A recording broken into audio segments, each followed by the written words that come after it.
Excellent. Greetings, humans. Indeed. As we wait for them all to filter in, the Artsy Poe Yep. did us what was it? A fictional Longship Studios logo.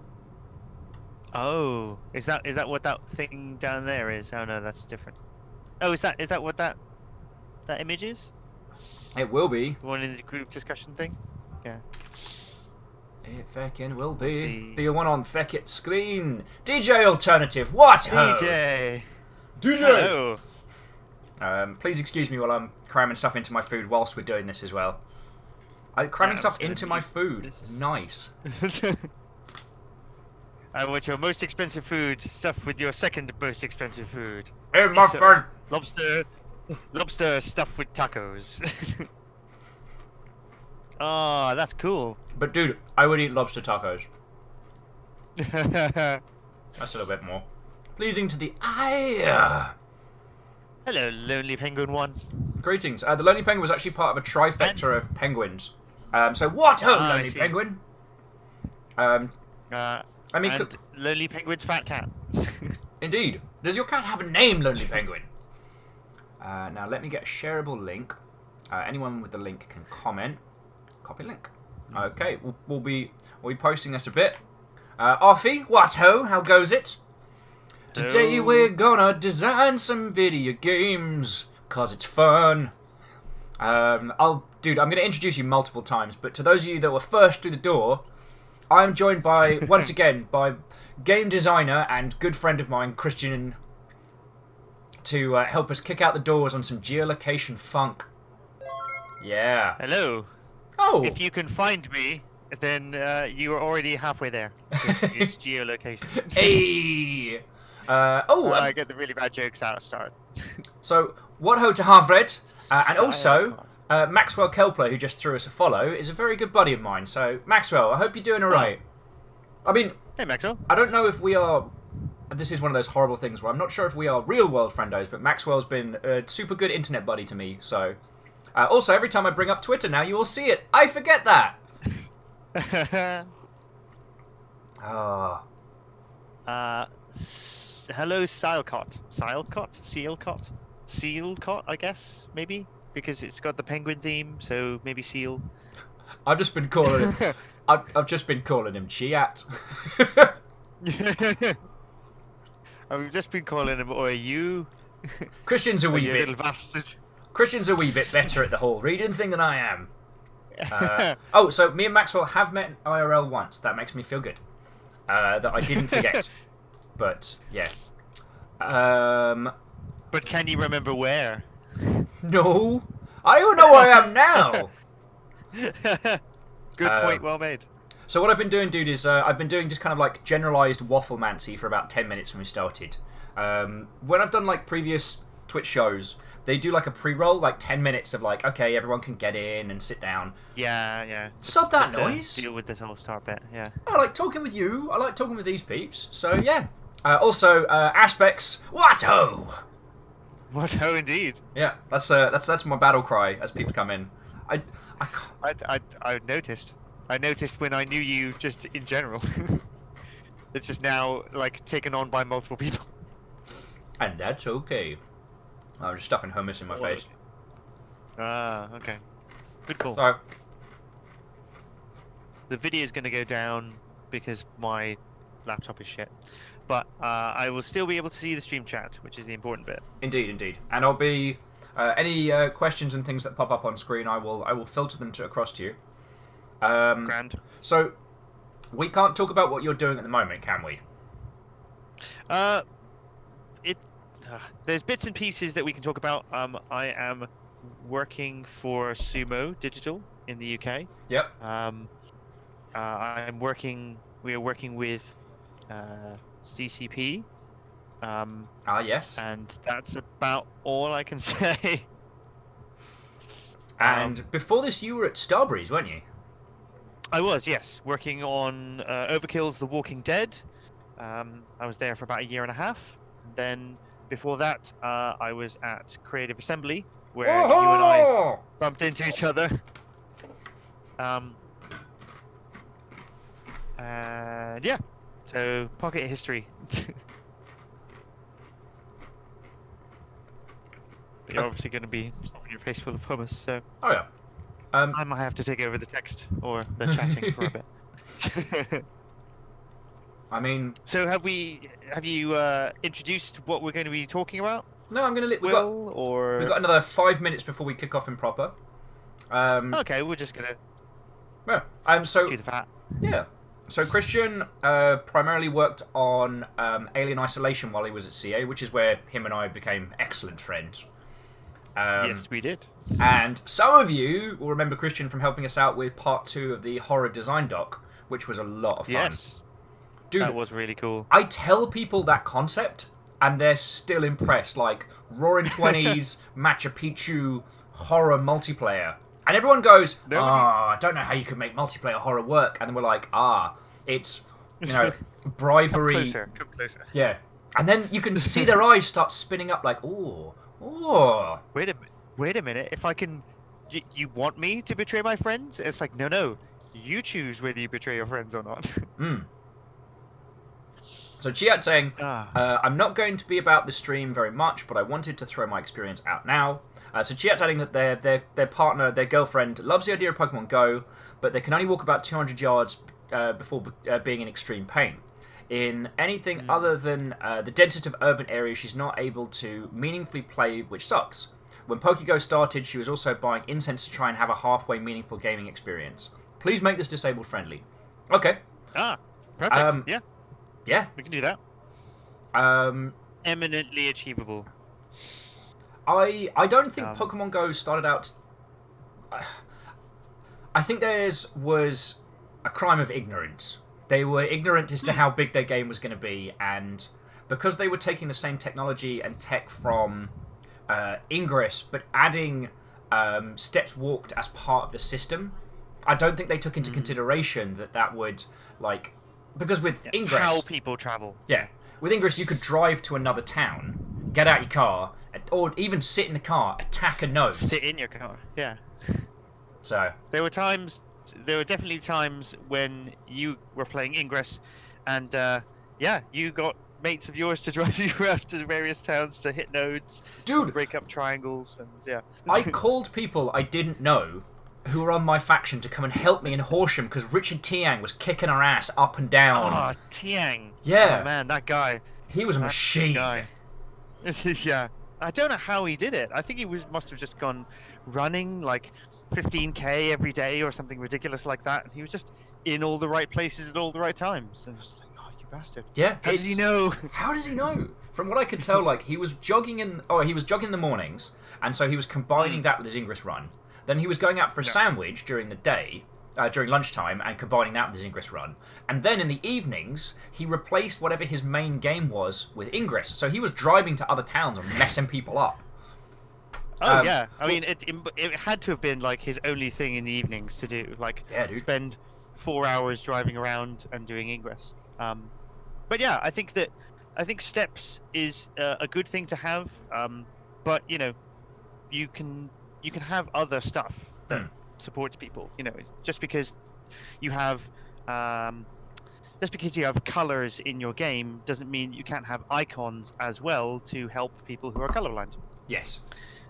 That's 11% of the world's population, so that's 11% of audience who might not be able to play your game very well. Yeah. So it's always good to consider icons as well as color. Yeah. With this design exercise, and as always, this is all open source. This is all just a thought exercise. So do with it as you will. Like, we wouldn't add the necessary to do a backflip as a core functionality of this game. But what we could do is that if distance travelled is a part, then we could look at it being the distance between one point and another, rather than the amount of steps on the phone's pedometer that's counted. Yeah. Hell, we haven't even decided anything yet. No. I mean, it could be that you're logging into a location and then logging into another location, and the distance between it, is time-based. So maybe if you take longer to walk it, maybe we give people a different sort of balanced benefit, effectively. So everybody's having the experience that they want and an experience they can enjoy, and everybody's contributing. So Sorry about that. The other thing, I'm going to say it now so that it doesn't derail the conversation. One of the things that I'm a huge fan of is multi-device gaming. What ho! So the idea that indeed. people playing on mobile, that there can be someone essentially playing base command from a PC or console. Yes. This is the kind of advancement on the original theme that makes people sit up and go, oh, that's different. That's something that I can do. Okay, so we have hit the 10-minute mark. So shall I introduce our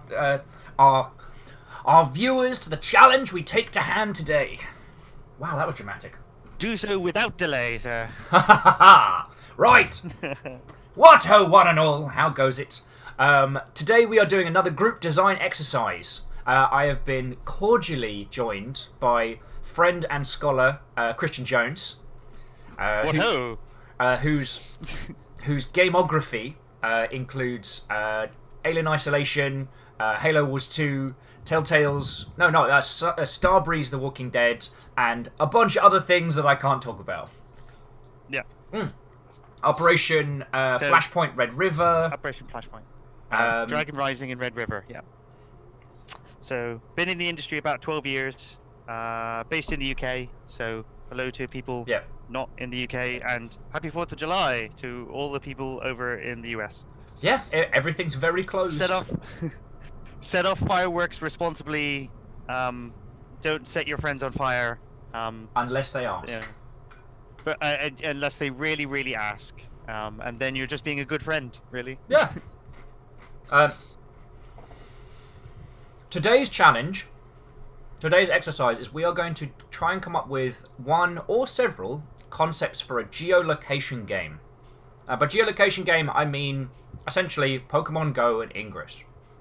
When we were doing our big Saturday multiplayer game, someone brought up Pokemon Go and the new friend system, and there was the general kind of like, ugh, I'm so done with Pokemon Go. I can't believe how lame it is.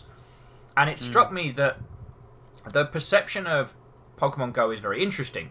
Like, geolocation-styled games are absolutely in their infancy, and there really aren't that many. It's a bit... I mean, the two that you just quoted there, Will, are made by the same company. Yeah. So, it's not like there's a huge market of people all innovating and all doing lots of stuff. These people are, like, paving the way for everybody else and every other geolocation game that comes after. Indeed. And what's fascinating about it is that both the design theory and the technology of it is still very young. I mean, there's loads of geolocation or geotag systems out there. I think there's a couple you can do which are like treasure hunts, where you sign up for a game and it takes you out onto a walk in the wilderness and you find a thing and it's like, oh, I found a thing! So...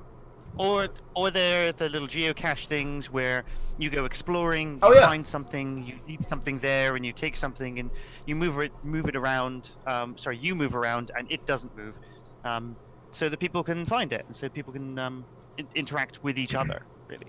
Hell yeah! There was also that was it Google Earth game where you get dropped in a random location and you have to work out where you are.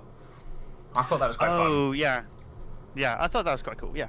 Now, the thing that we saw with the great summer of Pokemon Go was that there is a real hunger for these kinds of like physical social interaction games, and there's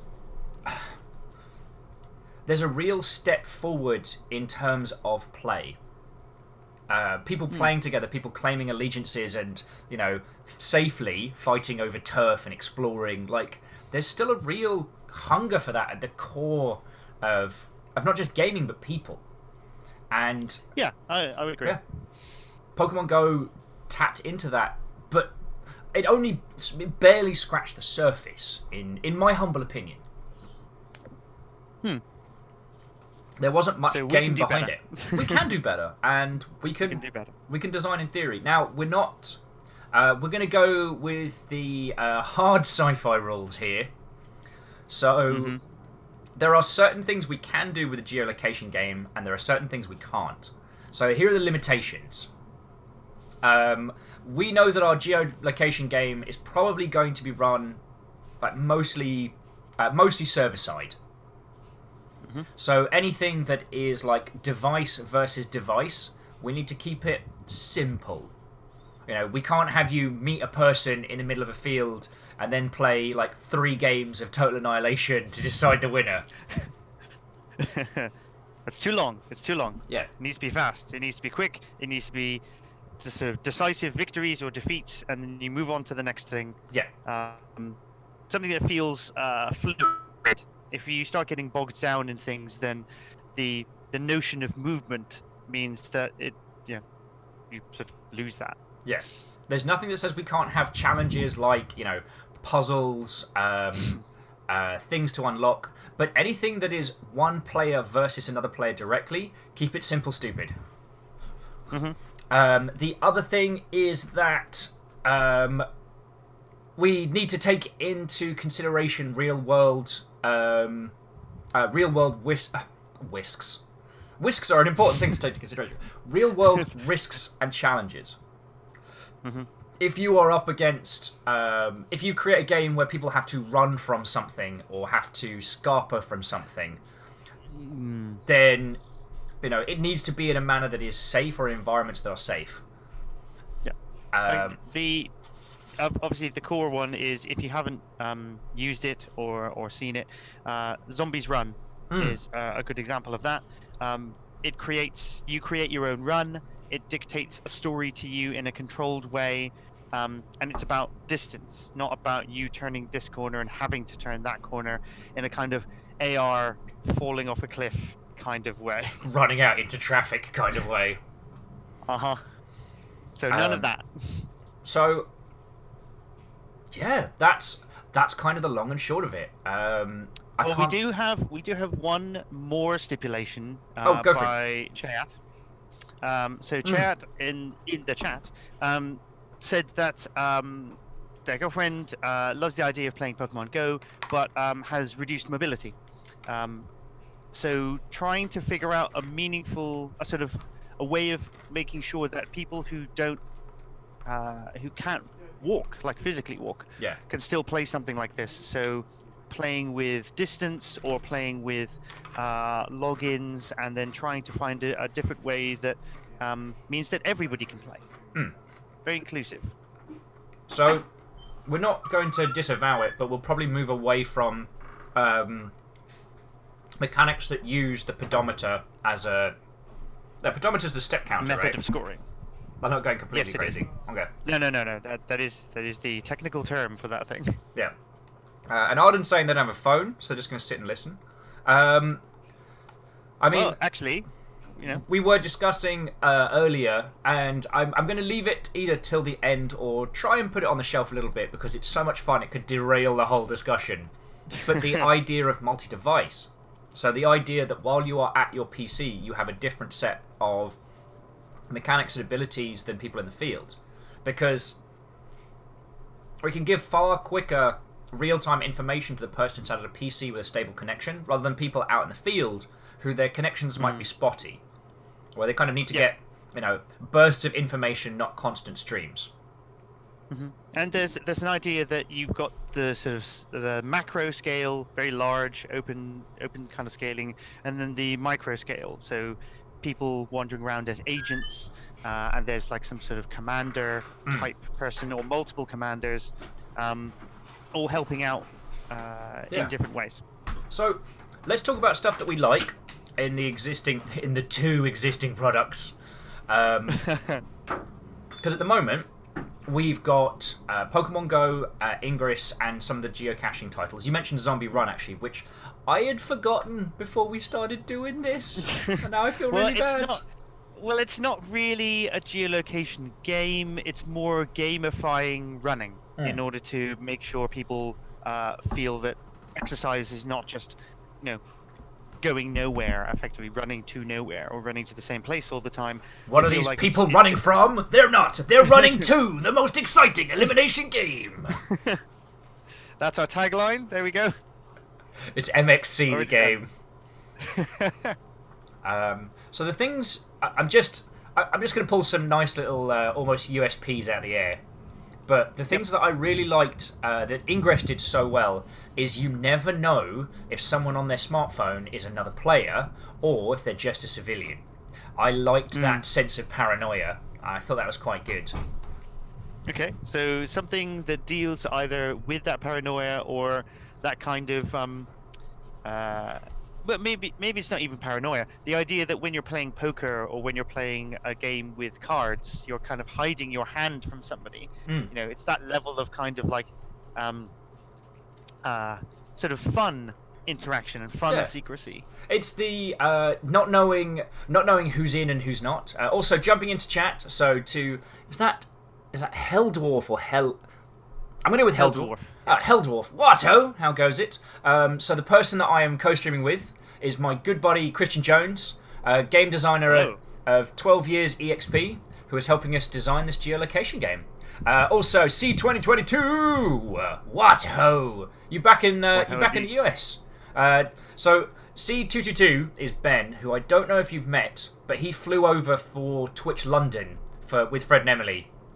Just gone. So I think probably not, but yeah, good people. I would have met him had I been there. And the Bearded Lynx, Watto, asking how was my day today? A man under the influence of far too many chemicals attempted to put a clearly stolen children's bike on the front of a bus in Seattle, which is why we were late this morning. How's your day? Also, my coffee is terrible. Bloody colonials. The advantage about being dual national does mean that I get to be on whichever side of this that I feel like. Yeah.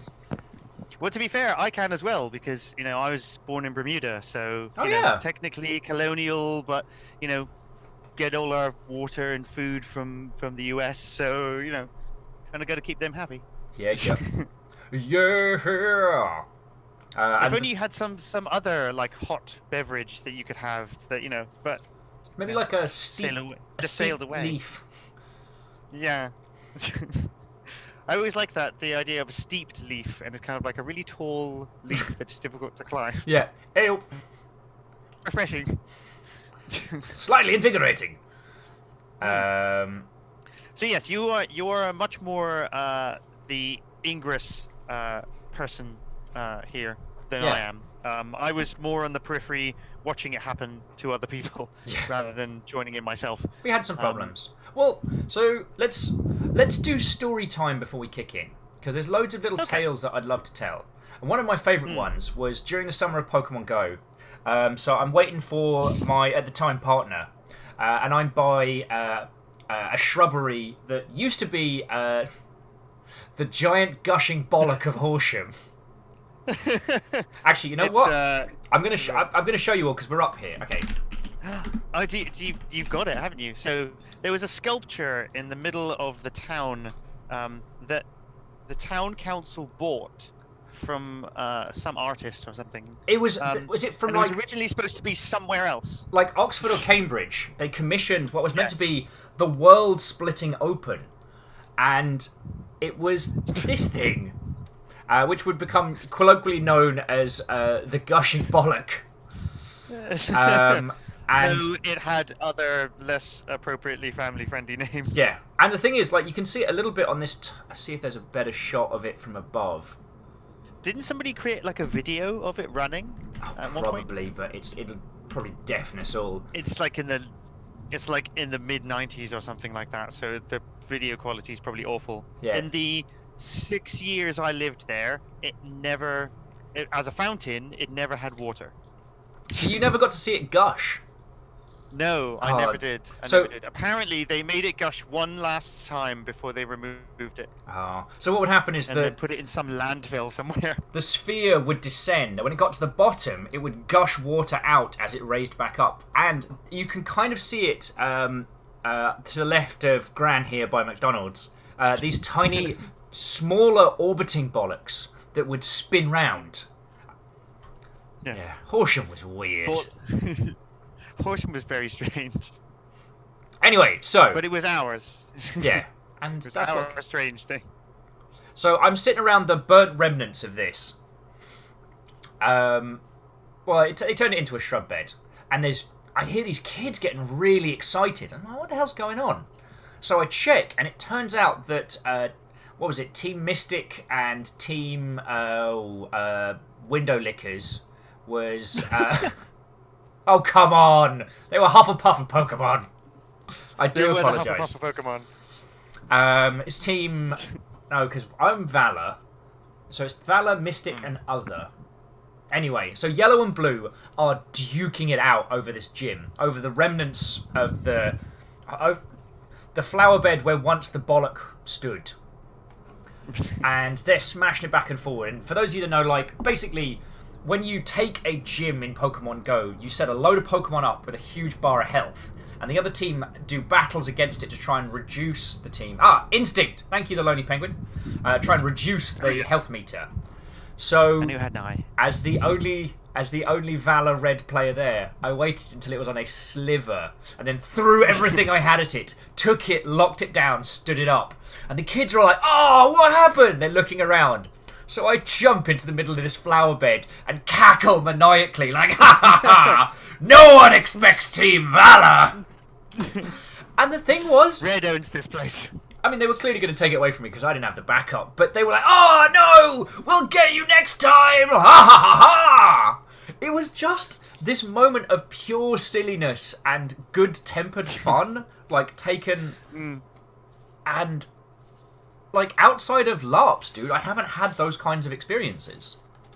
Yeah, I mean, whenever you talk about multiplayer gaming with a lot of people, it's always the sort of faceless FPS thing. And it becomes difficult because people get frustrated, they get angry, they're already angry when they start playing. There's no like physical interaction with other people, so it becomes basically people getting angrier and angrier on their own in their bedroom. Yeah. Which is never good.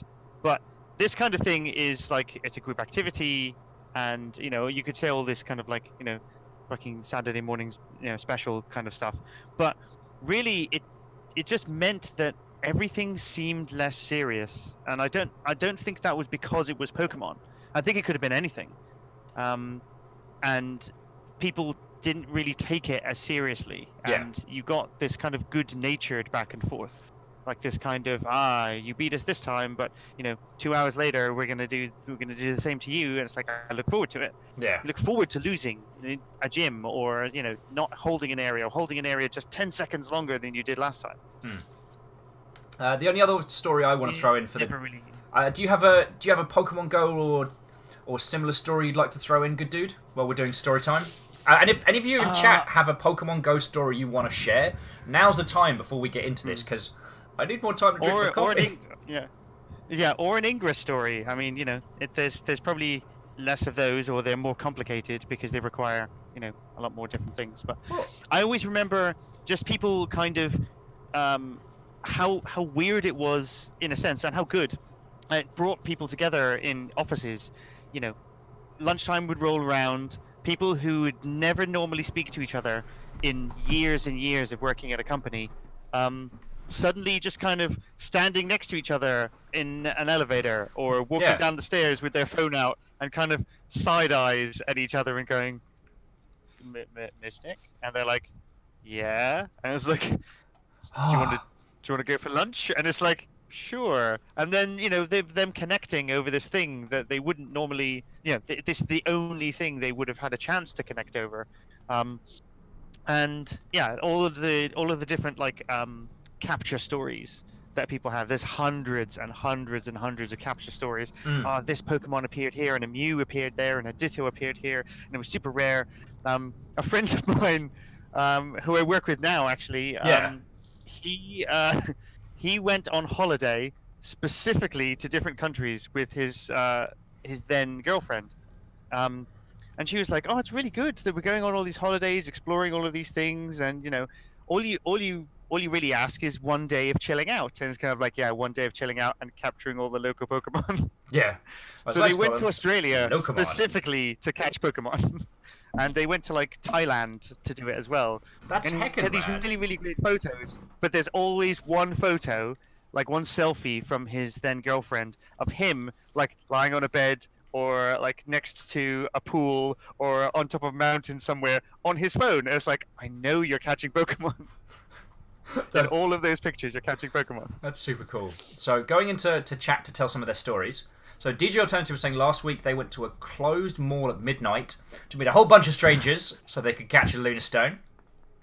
Very nice. Helldwarf saying, and I quote, me and 3 friends started playing Pokemon Go to take the mick out of it, but ended up playing it properly, capturing all the gyms in our local area, and going way into it when we meant to be like, it was the same for me and Ingress, but I'll tell that story in a bit. And Havred saying, I remember walking along a small beach boardwalk at 10 p.m. with over 100 other people crowding the small boardwalk catching water Pokemon. When I hear someone say, there's a Dragonite, and then we were all massing near this one point trying to capture this rare Dragonite. It was a strange feeling. It sounds like an awesome one. I told this story a little bit yesterday, but I'll tell it again. So I got pulled into Ingress by, again, then partner, and we dragged other people in, and we were the green team. And for a while, in the before Richard Tiang times, we were unstoppable. BT. Yeah. However, I felt like we were winning a little bit too hard, so I decided to kick the hornet's nest to see what would happen, and I made a Facebook announcement declaring myself the president of Horsham and that the green team would rule forever. And oh boy, this just stirred the nest. So then we had the Richard Tiang incident where he crushed all of us. So then I was messaging people on our faction, another town over, being like, look, we're getting our feeties stamped on over here. Can you please send backup for some high-level players? So a group of peeps I have never met came and met me at a pub at like 11 o'clock at night. And so we went around town, recaptured it all, shook hands, and went our separate ways. Next day, Richard goes on a spree, destroys everything back to blue, then travels to their town and does the same thing. As if to say, if you come into my turf again, so help me. So there's this big blue thing, but underneath it all, you can't really see it. It's this salt that he's put on the earth so that nothing will grow but blue. The Bearded Lynx is saying, that summer I was a volunteer job in Turkey, teaching English to kids. They got Pokemon Go basically right before this travel. It actually helped them connect with the kids there. I found a cool friend and had a nice apartment to stay in. That's super cool. Awesome. See, that's the thing. It becomes a language between you and other people that you wouldn't necessarily be able to connect on any other levels. So yeah. Aspects is saying we have a theme park close and it has many portals. Also, they have a mini train ride through the whole park. I was once there for 4 hours on that train and nuked all the portals so it just would rebuild. Oh, Aspects, that's bloody marvellous. That's great! That's 4 hours on that train. Wow. And C222? Yep. You want to read that one? So, I know why I'm I'll read Scottish. that one. My friend cobbled together his own GPS transmitter so he could teleport around the world to catch all the different Pokemon from his home office. Wow. There are much easier ways to do that. It's like, yes, but they are detectable. This way it looks 100% like normal GPS. That's like, wow. That'll do it, yeah. And if you so can... he hacked the system. Oh, yeah. That's really good. I mean, that's the kind of thing that we're looking for accessibility. Yeah. The idea that catching Pokemon and things like that should be about community, but it also should be about trying to make sure that everybody's involved. Pokemon is very inclusive. And in general. That's the other little veto for this conversation is we're not going to, unless it's things like, putting capture points on train tracks, we're not going to theory craft each other out. So we're not going to veto design suggestions because of like geolocation spoofing and things like that. We can always work on solving those problems if they need to be solved, or embracing them into whatever we come up with if we want to go from there.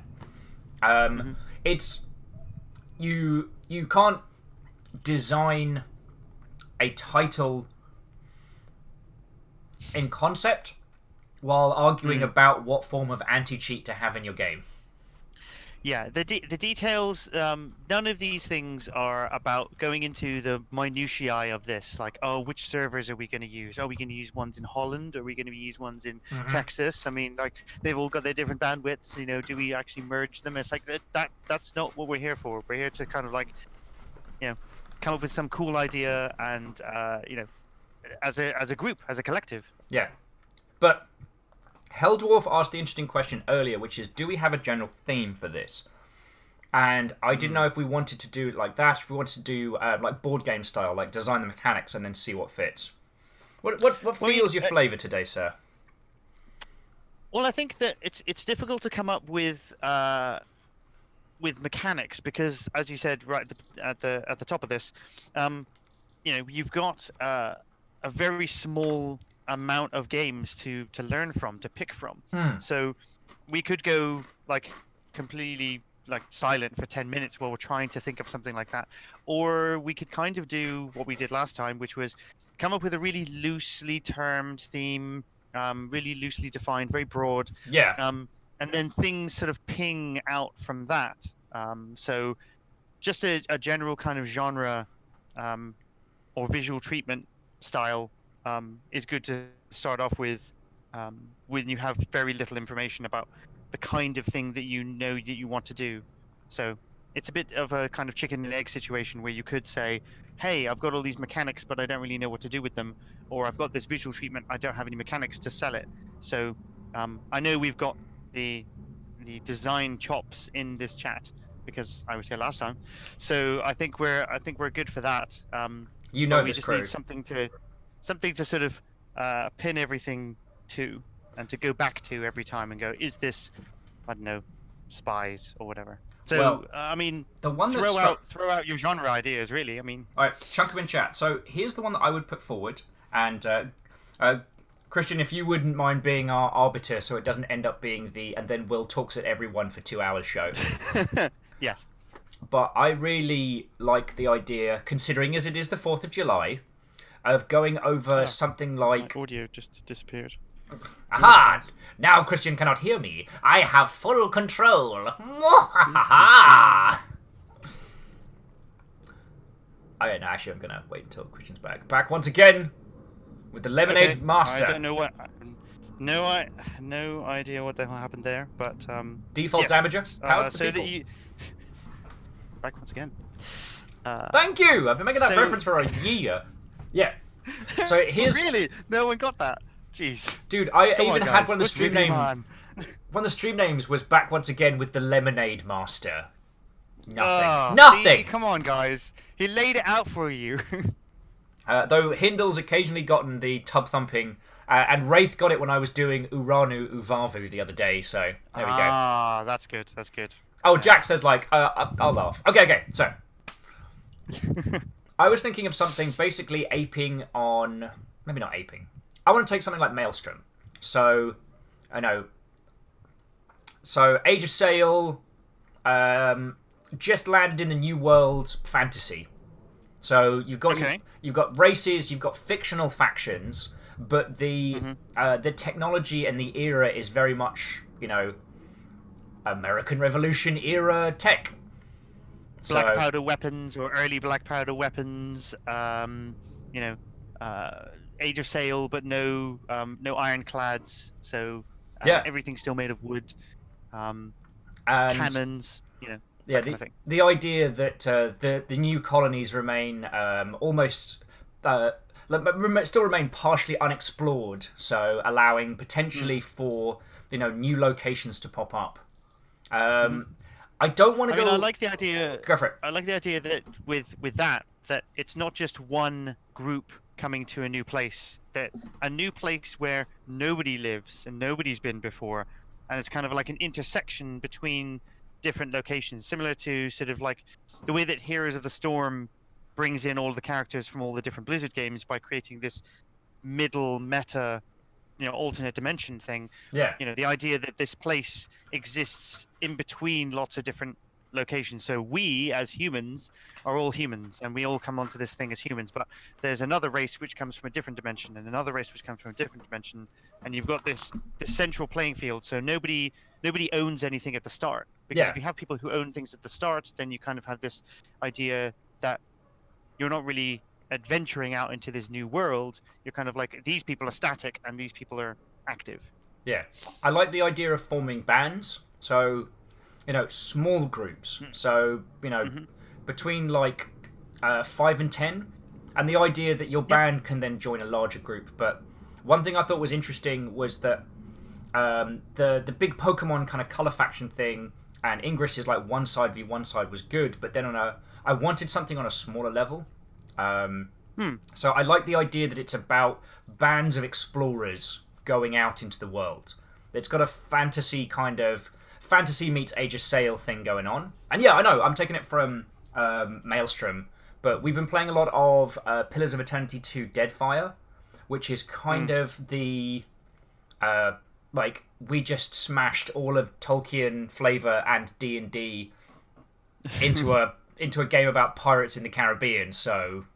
Yeah, Go! it's very much its own kind of like crazy, like Swords Coast, Tales from the Swords Coast, but more. Yeah. Like.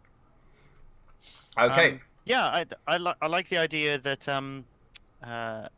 that's the kind of setting, because setting it in an era or a time period for one group means that you can kind of balance it out with another.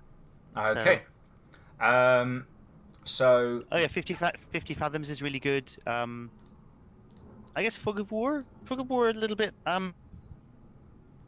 It's a little bit different. I think it's more like 50 Fathoms or like Seventh Sea, I think, which had a new rulebook come out fairly recently. Sort of fantasy pirates, effectively, but just all on the Age of Sail and swashbucklers and things like that. Yeah. That kind of idea. It was a good system. So maybe they're crews, basically. Maybe you're just crews of ships that have landed. I was thinking cruise, but I couldn't think of a way to add like a good vehicle. I couldn't think of a way to make the vehicles work as a mechanic. Land ships. Ships. Land ship. And then you have to escort the land ship, and then the person who is on their PC effectively is the captain of a land ship, and so you've got escort type quests. Captain's log and they all of follow, that. Yeah, they follow prescribed routes or routes that you set out for them. So you go out first and you carve your way through the jungle or the desert or whatever the theme is, and you make this route for your land ship. But land ships are big and lumbering, and they're kind of like more like mobile gyms in Pokemon Go, and they get to a place and they're kind of vulnerable while they're moving. They can still fight, but they're kind of vulnerable while they're moving, and then they establish themselves in a place, and then you've got a timer on it to say this is a permanent location, like a gym, and then it moves somewhere else, and you have to kind of find your team's routes, and you cross routes, and you block off routes for other people.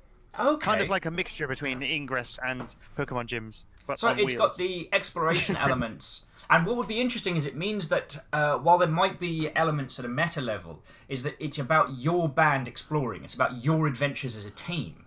So you can cross, like you and your friends can go across the town, or you and your friends can take a train ride to somewhere and have an experience and not be competing necessarily with everyone who has come before. It's not Ingress where it's like, now we turn all the blue to green, also hail the green team, but about exploring in the world.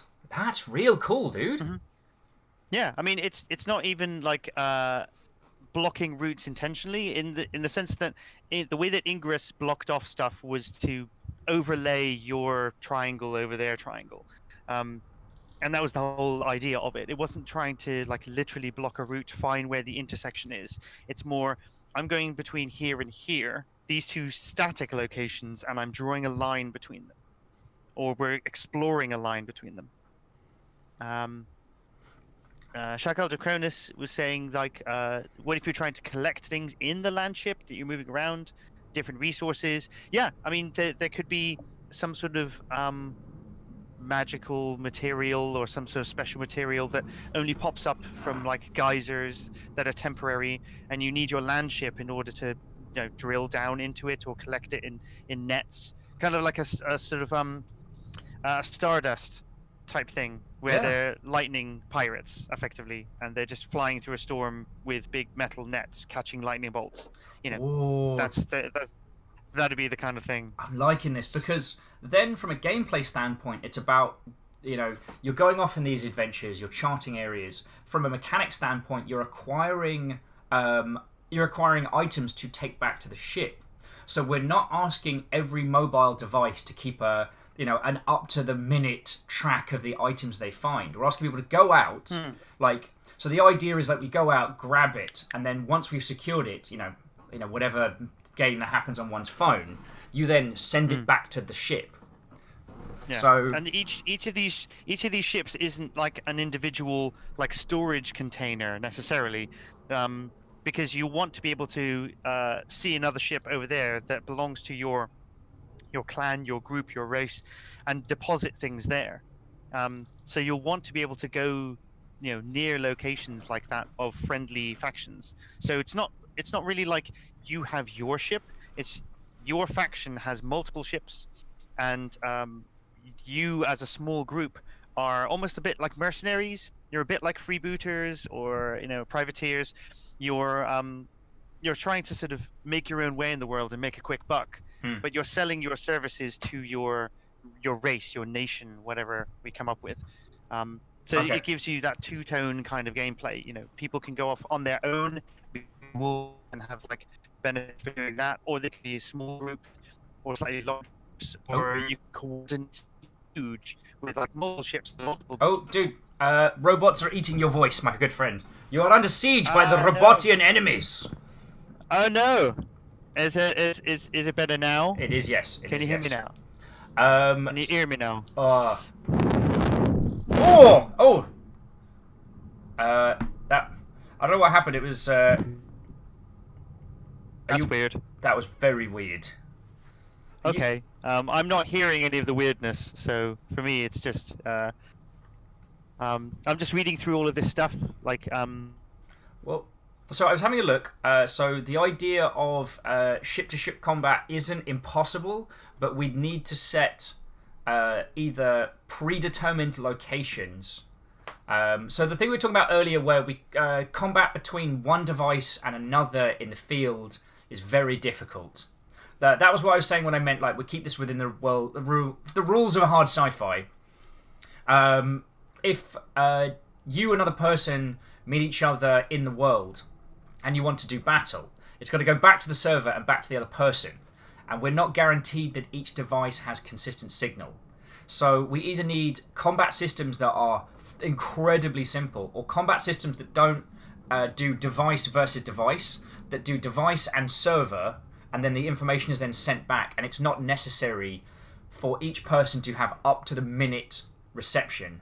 Because if you're unable to have a combat system that handles like low connection, high latency, then you'll end up with massive desync issues. So yeah, Christian, have we lost you? Oh dear Lord, oh dear Lord. We do not have a Christian. I'm gonna try calling him back. But what we could do is have areas where ships are able to lock in. So it's not about. Okay, so reflective and peeps. It's not about necessarily. It's about the amount of real-time information sent between two devices. Welcome back, sir. Welcome back. hello. I'm gonna. Sorry. There's weirdness going on with my connection. It seems to just be dropping out for no good reason. Those So bastards. I'm on 4G. So bear Yeah. with me.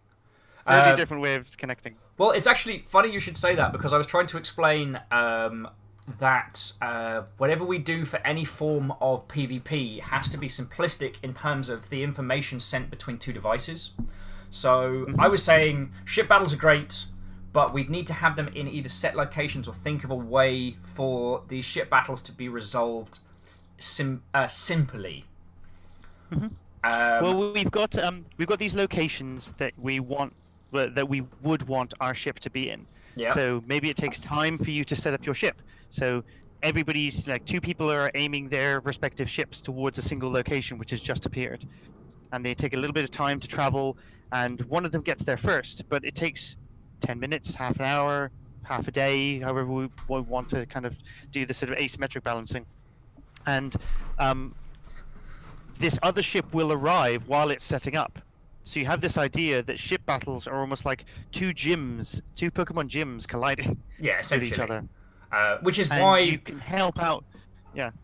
sorry. You can help out your ship Yeah. or your faction ship by sort of crewing the ship while it's, trying to set itself up. If you've ever wondered why Pokemon gyms are the only place where you can do battle with another player, that's one of the main reasons, is to help with that. Also, in Pokemon Go, you don't do PvP there. You actually fight against essentially a shadow copy of someone else's Pokemon, but you're not doing battle with them directly. It's not device versus device. All the Pokemon have got very base AI. They program them in to say, okay, use this ability now and use this ability now, and they could have stripped that out from the very most basic Pokemon game, like Pokemon Red, Red and Blue, or like any of the original Pokemons, and that would have been a very small thing to run on a server, very light from an AI perspective, but you're basically just going up against a bot, Yeah. a shadow link of yourself. Yeah, for all intents and purposes. Also, so going through, so the bearded link says land Krakens for PvE. Actually, like group PvE, way better than group PvP. And I would almost, like, if I had to choose between the two, I would put all my money on PvE because we can do that. Very yes. Also, I did want to. So DJ was saying maybe we should decide what kind of geolocation we want. Well, no. For geolocation, we have a system. While there are multiple ways of using a geolocation, essentially, we have a mobile device, and the mobile device tells the server where you are in the world. How we use that information is up to us. The examples you've used are really good for design, but these are by no means. We are by no means bound to one, not the other. So if it sparks an idea, if it kind of gives us something that we can latch onto that is almost technology agnostic, just to keep it flowing, just to keep it high level, then that's good. But we don't need to get ourselves locked down in, like I was saying before, the minutiae of creating all of these different like fiddly little systems. It's kind of like land Krakens and ship battles, and you're in an alternate dimension, and it's things like this that we want to kind of throw together. And then once we've got all of the ideas down on the really big, map board with all the bits of red string applied to it, then we can say, cool, okay, how do we fit this together? I just need to. It's not based on the American Revolution. It's not. It's not. It's not. It's just that was our first idea. We've gone on to pirates now. It's that's the time frame that we're going for. So American colonial exploration. That's probably a better. Age of Sail. That was it. Age of Sail. Yeah. Early Black Powder / Age of Sail. There we go. Powder. I know how to spell things. You do. It can be it's a just thing. That sometimes your brain doesn't. Sometimes it's a creative use of expression. Okay. So jumping back in. So Shackle Dragonis is putting forward the idea that ships are automatically attacking one another on a server. So if you are near a ship, then you're doing a combat. We don't necessarily. I mean, repelling borders is quite a good way of doing it. You could just, if you automatically have people near a ship fighting a ship, then you can't be, two ships passing in the night. You have to. You were waiting for that one. Yeah, I have been waiting for that one a while. You have to give the player the impetus to do something, like the agency to do something. So they could walk past a ship and go, hey guys, do you want to spend like 10 minutes of our time or some sort of resource checking out what the ship has got on it, like what upgrades or anything else like that? And it's like, yeah, okay, cool. And you find out that the ship is like way more powerful than you can take on. Then you're like, nope, we're just fine. We're just walking by, no trouble here. We're just walking through the wilderness, no big deal. So giving the players the ability to engage an enemy themselves rather than automatically doing it is good. Yeah. But we can have that when two ships collide, when they're going for the same thing, Yeah. or if an environmental thing like a land kraken. Yeah. So, I mean, just from someone who wasted a large amount of time on bloody Facebook games when they first started rolling out, what I'd like is that you are able, from a design standpoint, much like the PvP, much like the Shadow Link, you're attacking the stats and idea of another ship, and you might get a reward, but you necessarily are not being attacked at random intervals. So there's not a situation where you're not playing or you're not paying attention to your phone and you're getting shredded. Well, that's just... Yeah, and you don't lose anything from doing this. You know, your ship will be next to the victor's ship, and it will be established when you come back into the game. Like 4 hours later, you're like, "Ah, damn! I didn't manage to win this fight. I didn't lose anything. It's just my ship is next to this victor's ship, and he's getting all these resources, and he's, asshole."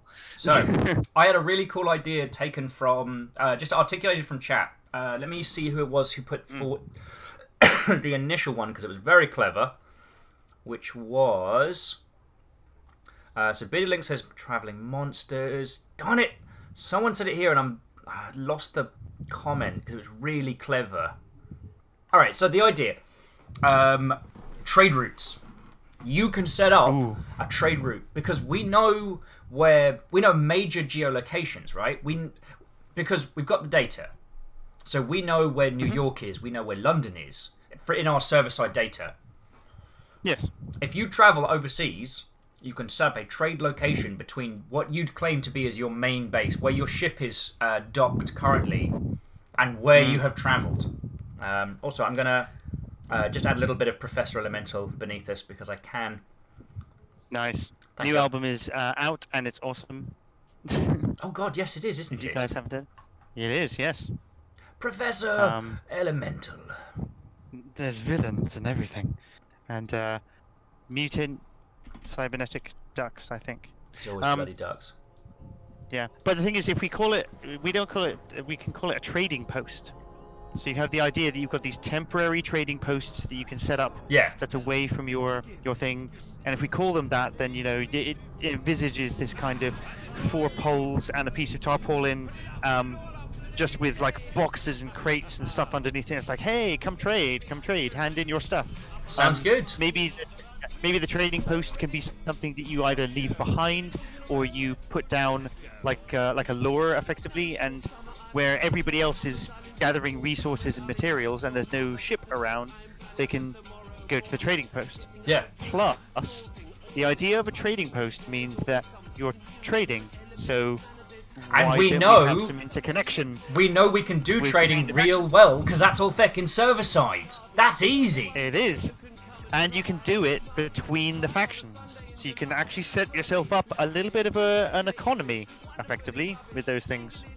And obviously it would be fictitious material so as to not create any real-world apage, but the idea that, things you need to upgrade your ship and stuff like that come from around the world.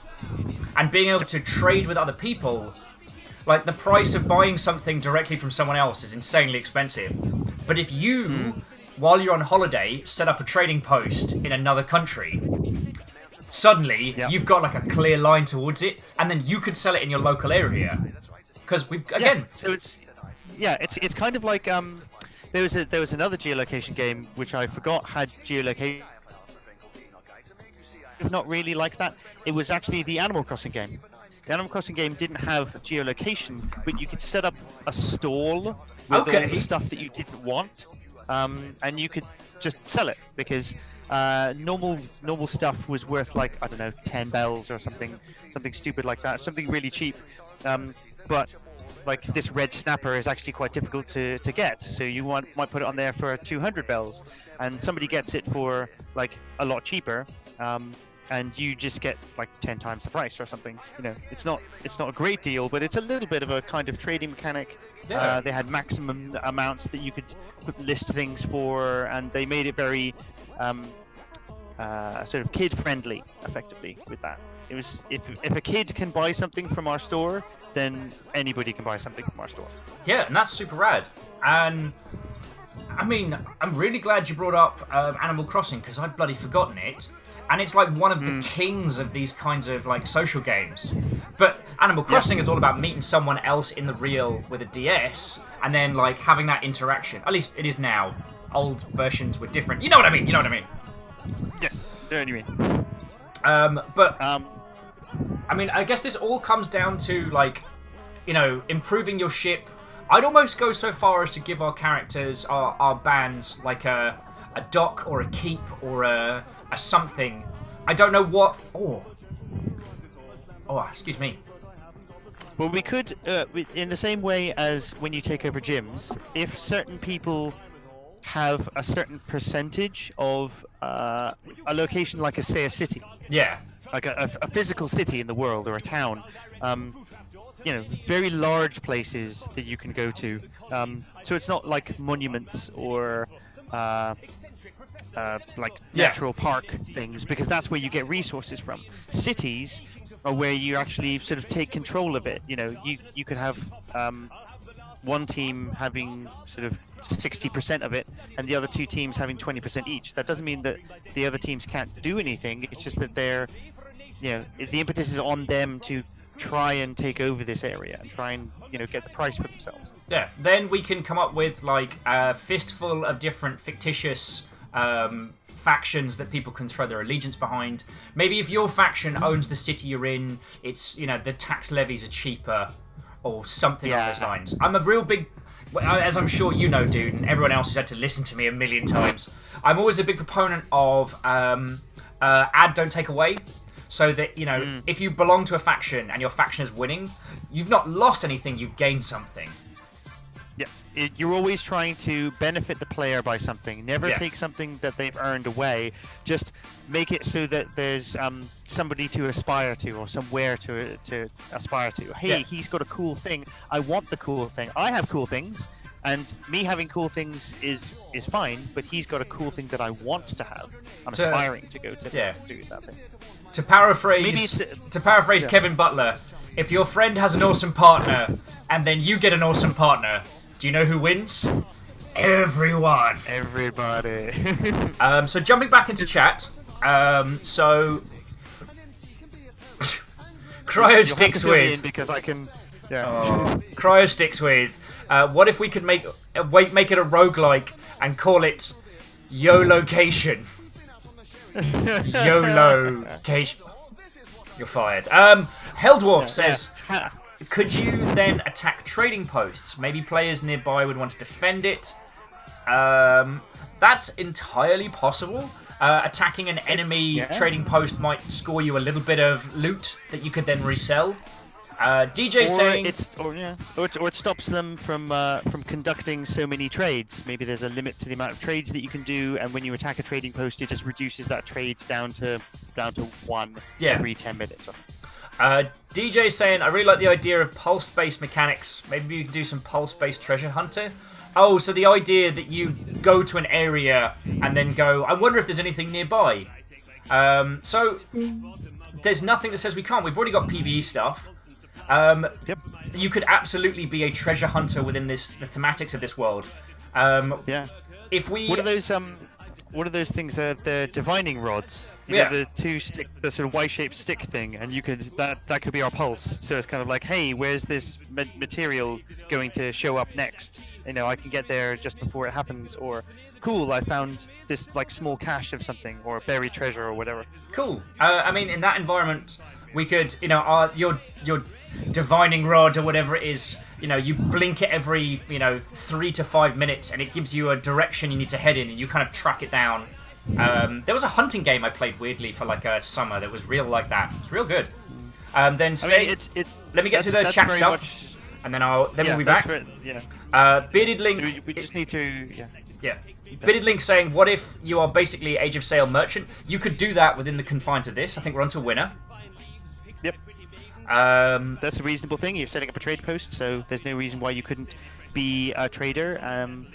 We're also trying to sort of pull it back to not using the pedometer, not necessarily using that for everything. So giving people options to walk around, but also giving people options not to walk around, to be stationary and still provide a benefit. Yeah, buying and selling within that environment could work really well. Okay. Oh, Tal's here. Sup, Tal? I almost missed your message. We have a Tal. Then Cryostick's back again with. Also, I vote that our virtual currency is an imaginal copy of Pro Evolution Soccer, and we will call the currency. I can't even say it. Say it. No. I can't see it. I can't. You have to read it out to me because I can't see the Twitch chat. So you've got to read it out to me, man. It's Pezestas. Like I can't. God damn it! Puns I can't even say. Right. Okay, guys, cut it. We're done now. We're finished. Puns are over. Puns have been cancelled. It's DX Man saying that he came in 15 minutes ago, so not sure if the subject's been brought up yet, but is there anything that can be done to make it more interesting to players in less densely populated areas? Well, so what we've come up with so far is the idea that you are out carving a path and finding resources. Being based in the middle of nowhere would give you access to resources that are valuable and worthwhile that you can send to the rest of your team.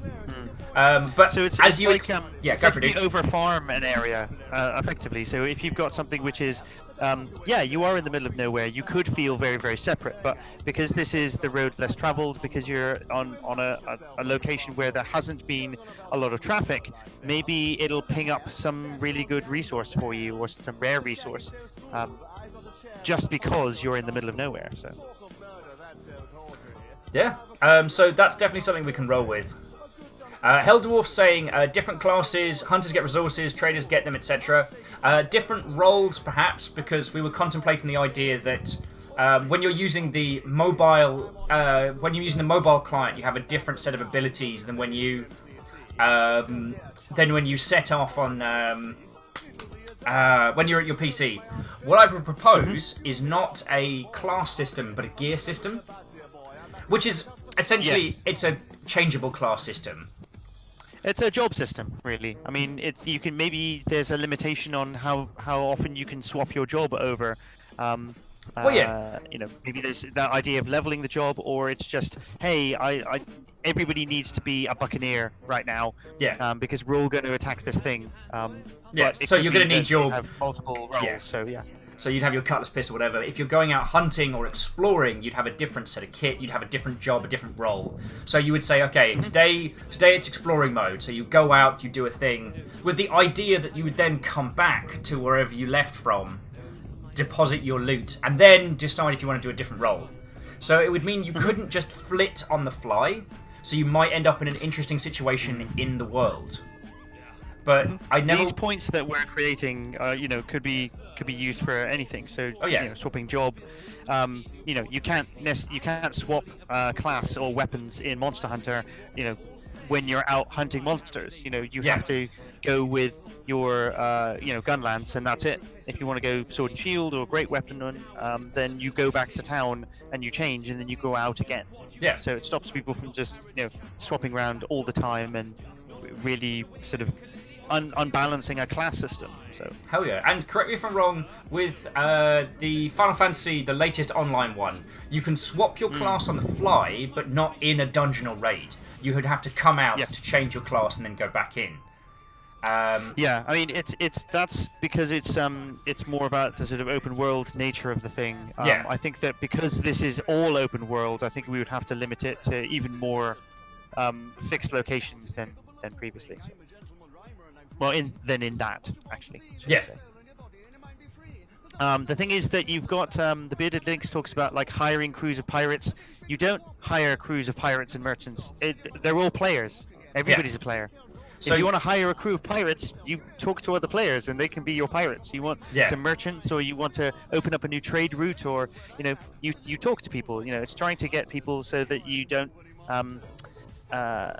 so you don't have to have anything automated. The only automated thing is the PvE, and that's because we want this big explosive kind of set piece. Yeah.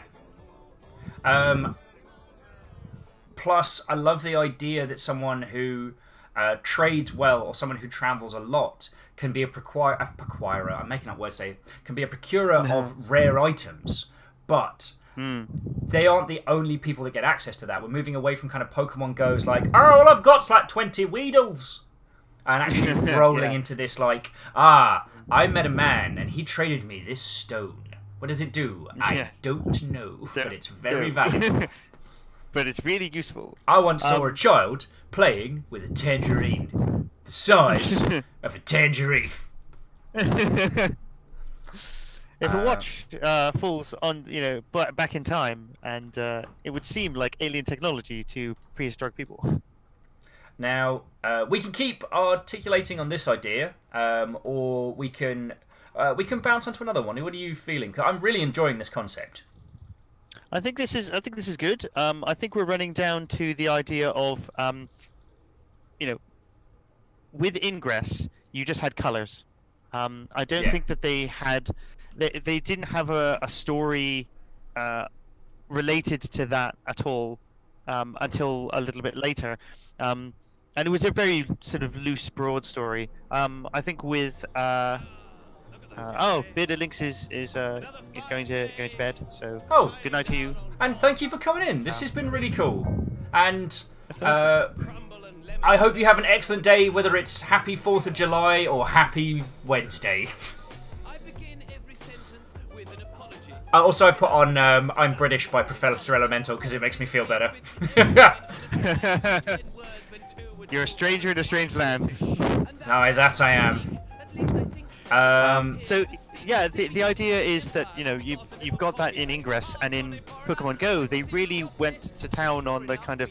You almost embodied the same principles as the characters that they created. So they had these figureheads for Valor and for Mystic and things like that. So people kind of migrated towards them in a Harry Potter, like house kind of system. So I think that if we did something like that, but a little bit deeper, it doesn't actually affect the class that you are. Maybe it's a different name of something like that. It wouldn't affect the stats of anything, but there's like a kind of a visual aesthetic that I think that we can go down further with this, as opposed to anything else. Yeah. So it's like these guys have got like laser cutlasses, but these guys have got mithril magical cutlasses, and they both cut at the same rate. It's just one of them is shiny and sparkly, and the other one looks like a lightsaber. Yeah. So jumping back into chat, so Heldorf is asking, would you have set groups, or would perhaps you people need to create their own? You would create your own crew. There would be, what did we say, like 3 or 4 fictitious nations which control the cities, which your crew could pledge their allegiance to. Or it could just be broadly, you are a member of this faction. And you can set up a crew with other people who are your faction, and you're working for yourselves, but you're also working as part of a nation. So it's the same idea as when the privateers were working in the sort of 14th, 15th, 16th century. They were English pirates. They worked for England. They stole only Spanish gold. Yeah. So they were doing their own thing, lining their own pockets, but they were working for somebody else. My only request with that one, and this is an entirely fiddly and silly request, is that we let people play and pick before we ask them to pick a faction. Because what we found with Ingress was that people had no idea what the bloody difference was between the blues and the greens. And people be like, I guess I'm blue? And then you meet them out whale back and you'd be like, yo, what's going on? Hey man, how's it going? And they'd be like, yo, what faction did you join? Oh, I'm on the blues. Oh shit, I'm on the greens. Why did you join the greens? Well, I don't know, because they're green. Yeah, because there was no information on it at all, and no tutorial. I just asked to do this, and now I'm with Hufflepuff, and I didn't know they were Hufflepuff. I just like yellow, and it's like Yeah. Also, Talking Gaming, no, there's no human bloody trafficking. This is why we've chosen a fantasy version of Age of Sail, because we can take out the horrible, crimes against humanity that happened to that whole area. That's a great thing about fiction. We can get rid of the racism. Yeah, there's no racism, there's no human trafficking, there's none of that. The resources are not people. Yeah. People are not resources. The only opium is the opium you bring yourself. I Exactly. mean, hello. The opiate of the soul, Yeah. which is video games, basically. Talking game is being silly. But yeah, Go for it. yeah. So the idea that you've got these resources, you were picking up on something you said before. Go where on. Someone's got like, oh, I've got loads of Weedles. And it's like, what do I do with them? And it's like, well, you kind of grind them up into a fine paste, and then you feed them to the other Pokemon. I mean, you convert them into stones, Yeah. which is probably fine. You trade them. He gives you some dust back. It's fine. It's fine. It's totally fine. He just has a big bag of dust. Please ignore the screaming. Yeah. What's that churning, blending sound coming from your office, Professor? Was it Professor Birch for that one? I think it was Professor Birch. Yeah. Yeah. I got no idea. Don't pay any attention to that. That's fine. Yeah. Yeah. Watch out for the floor. It's a bit wet and sticky. I spilled Gamba juice. He says, quietly sliding some like Weedle mandibles behind the table. just literally just kind of like from his waist, just kind of throwing paper towels just while he's talking to you. Just like, what are you doing? Oh, am I throwing paper towels on the ground? Oh no.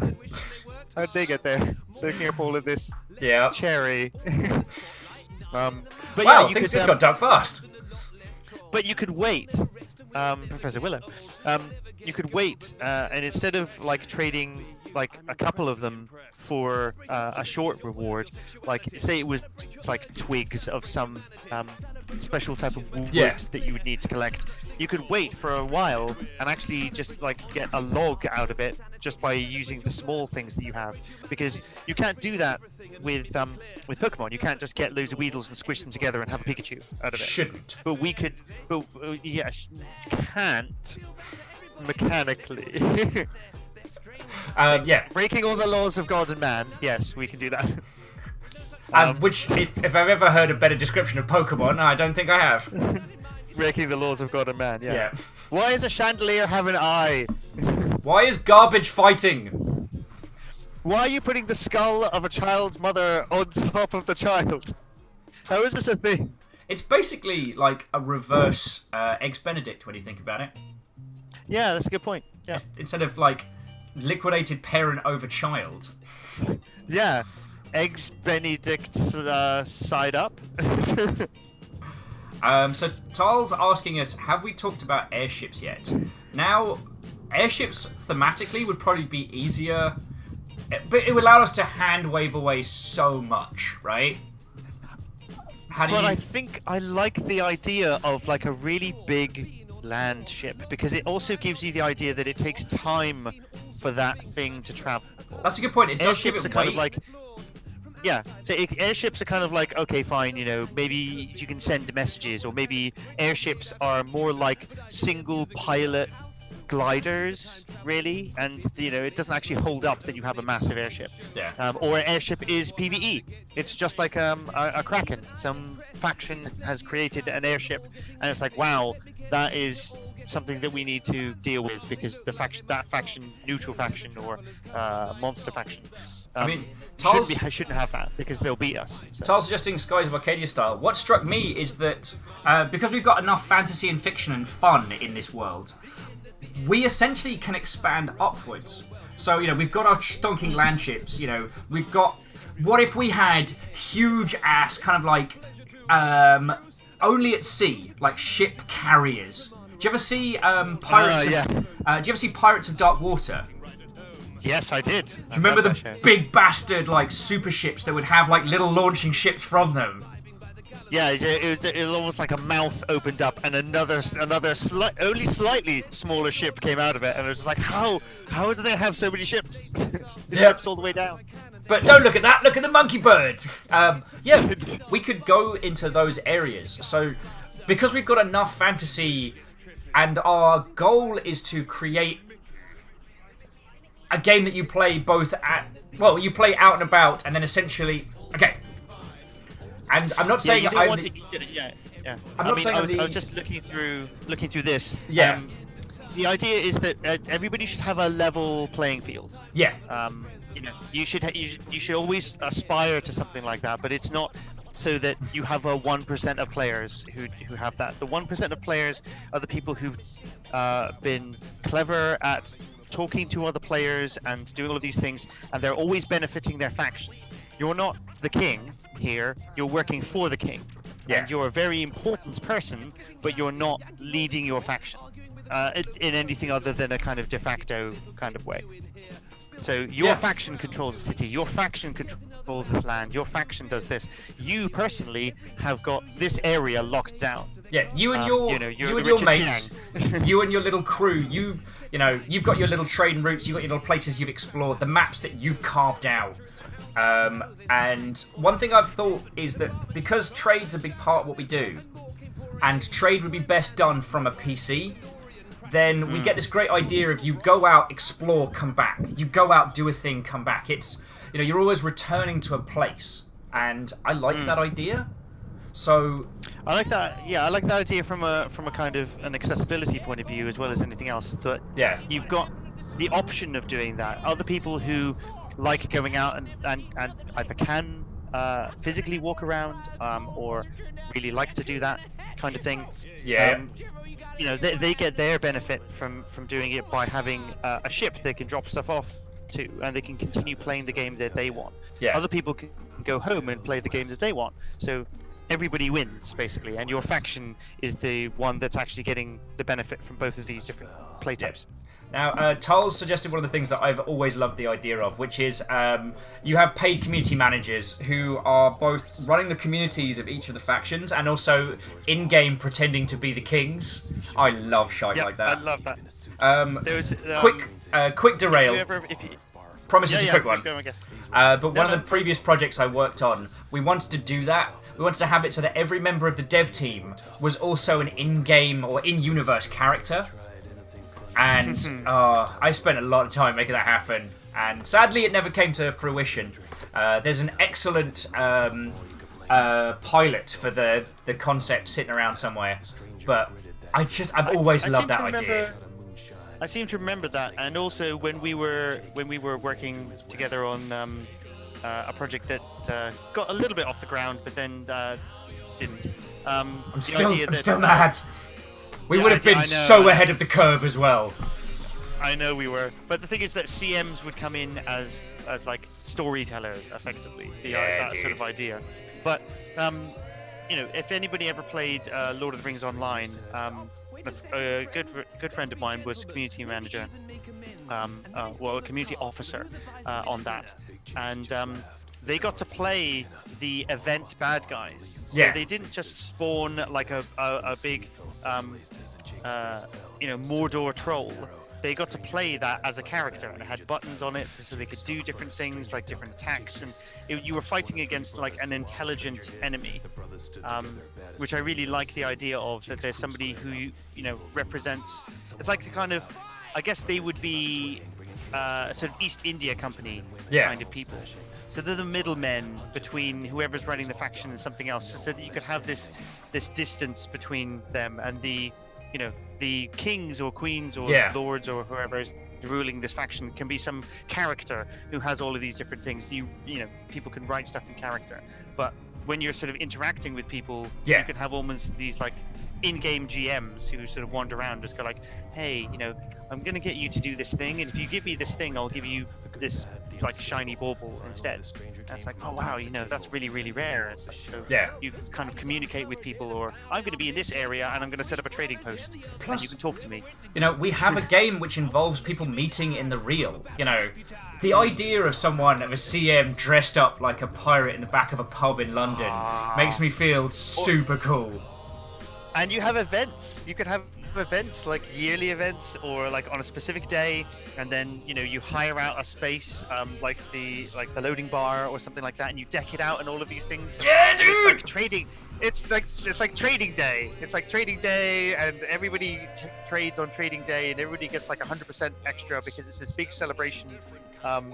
And everybody sort of meets up, and you do special events. And dude. All the rest of this kind of stuff. Yeah, that's so good. That's so good. I love that. And what's great is because we've gone as a pirate. We've gone crew, Age of Sail, and then you pledge your allegiance or you are part of a faction, whatever.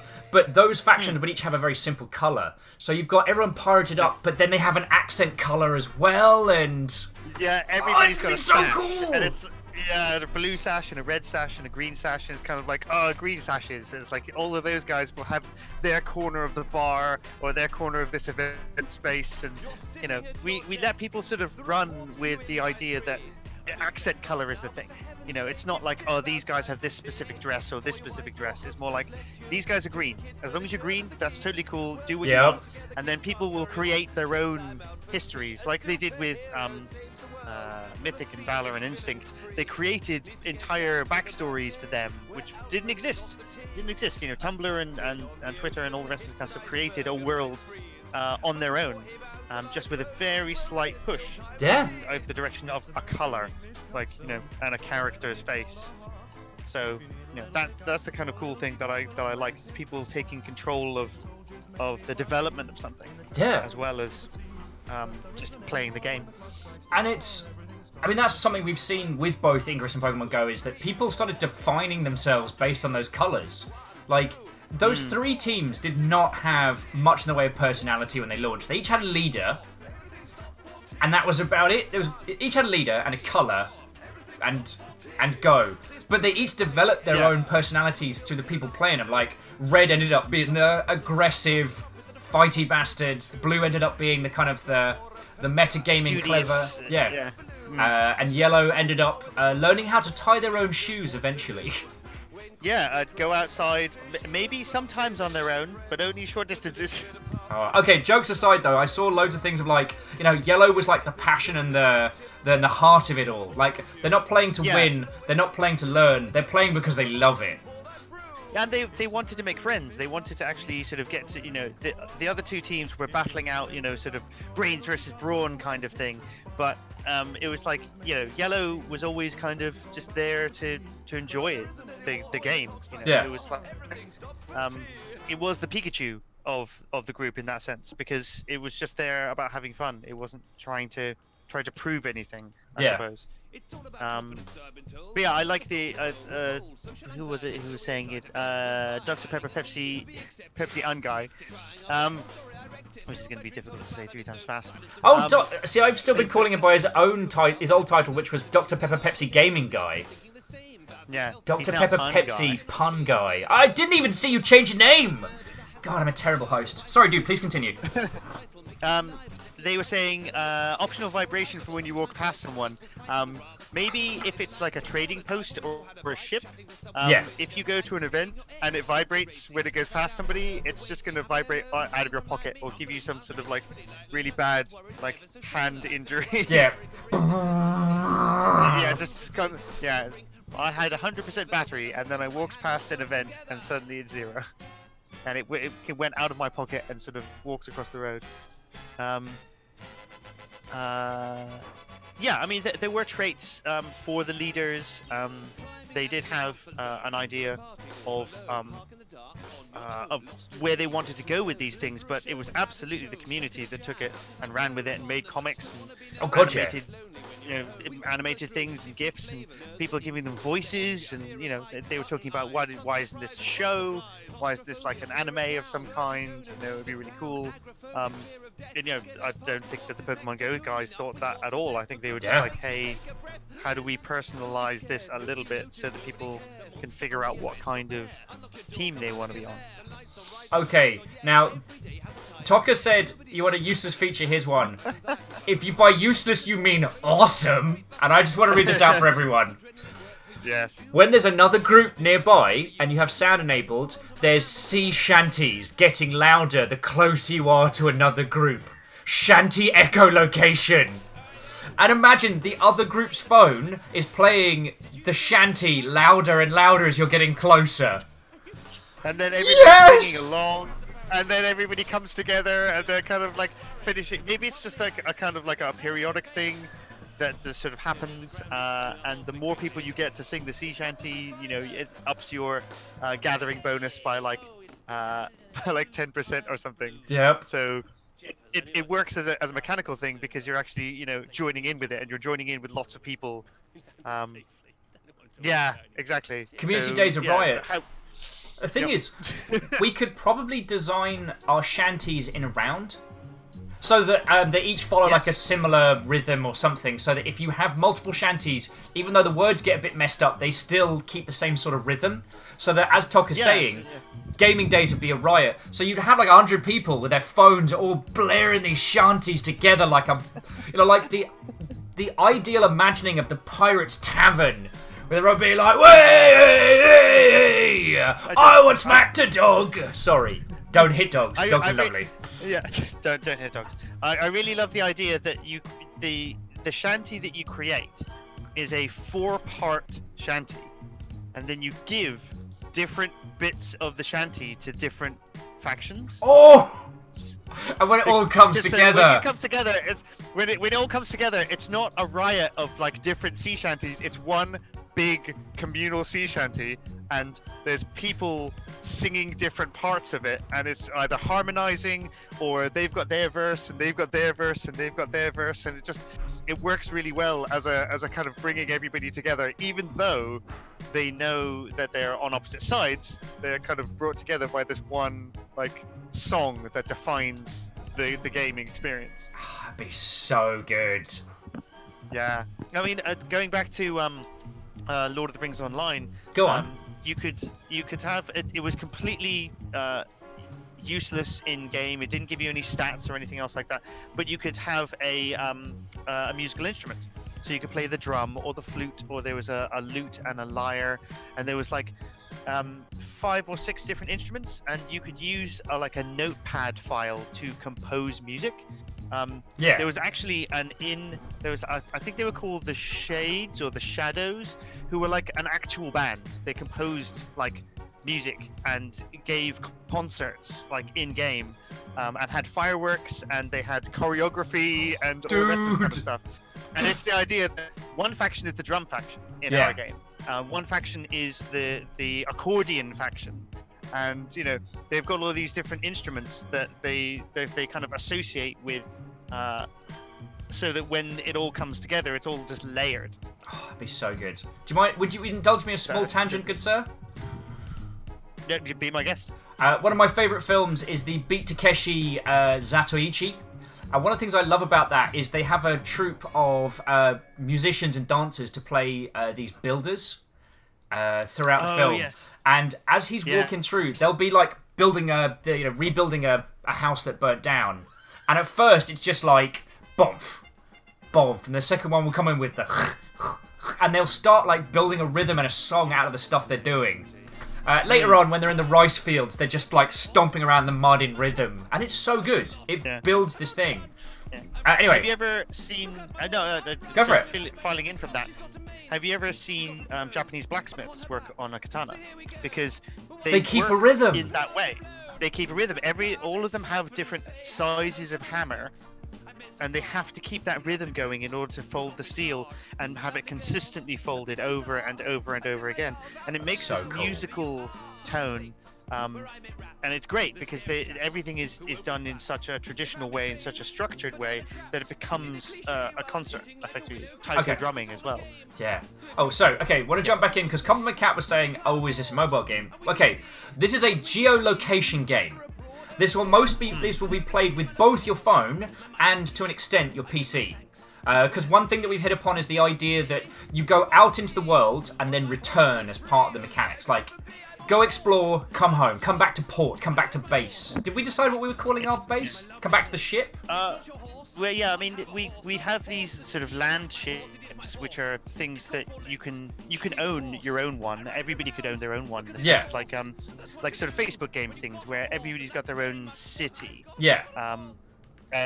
So you've only got one of those, and that's your thing.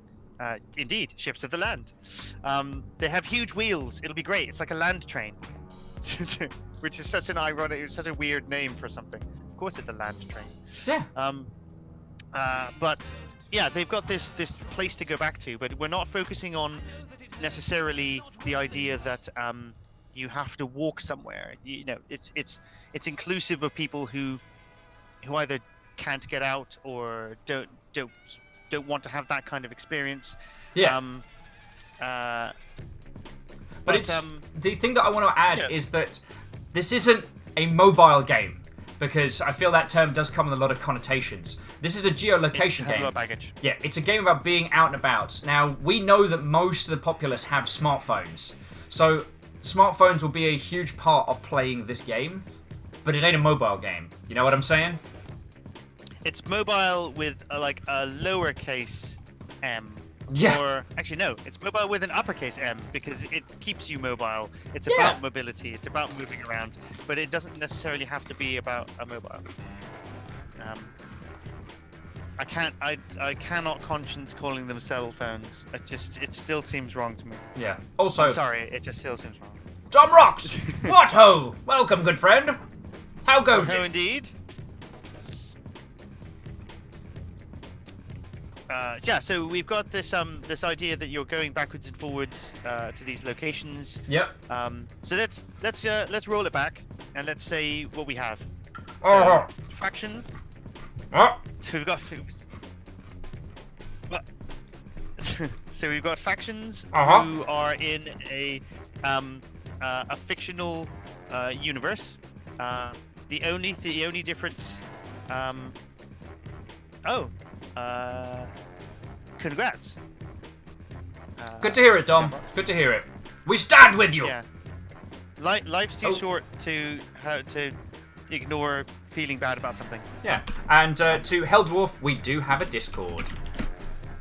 Boof. I just realised we don't have Rhymes with Moose with us, which is why there wasn't like a monstrous list of things. And Dom's like, 5.5 years of retail now. Over! Done. Yay, Nightbot. Yay, Nightbot. Coming in with the save. So we've got these crews of these land ships that are going out there and exploring a new world, trying to get new resources for their faction, for the benefit of their faction, whatever their people are. They are color coordinated. They have their own level of sea shanty, which they'll be interacting with.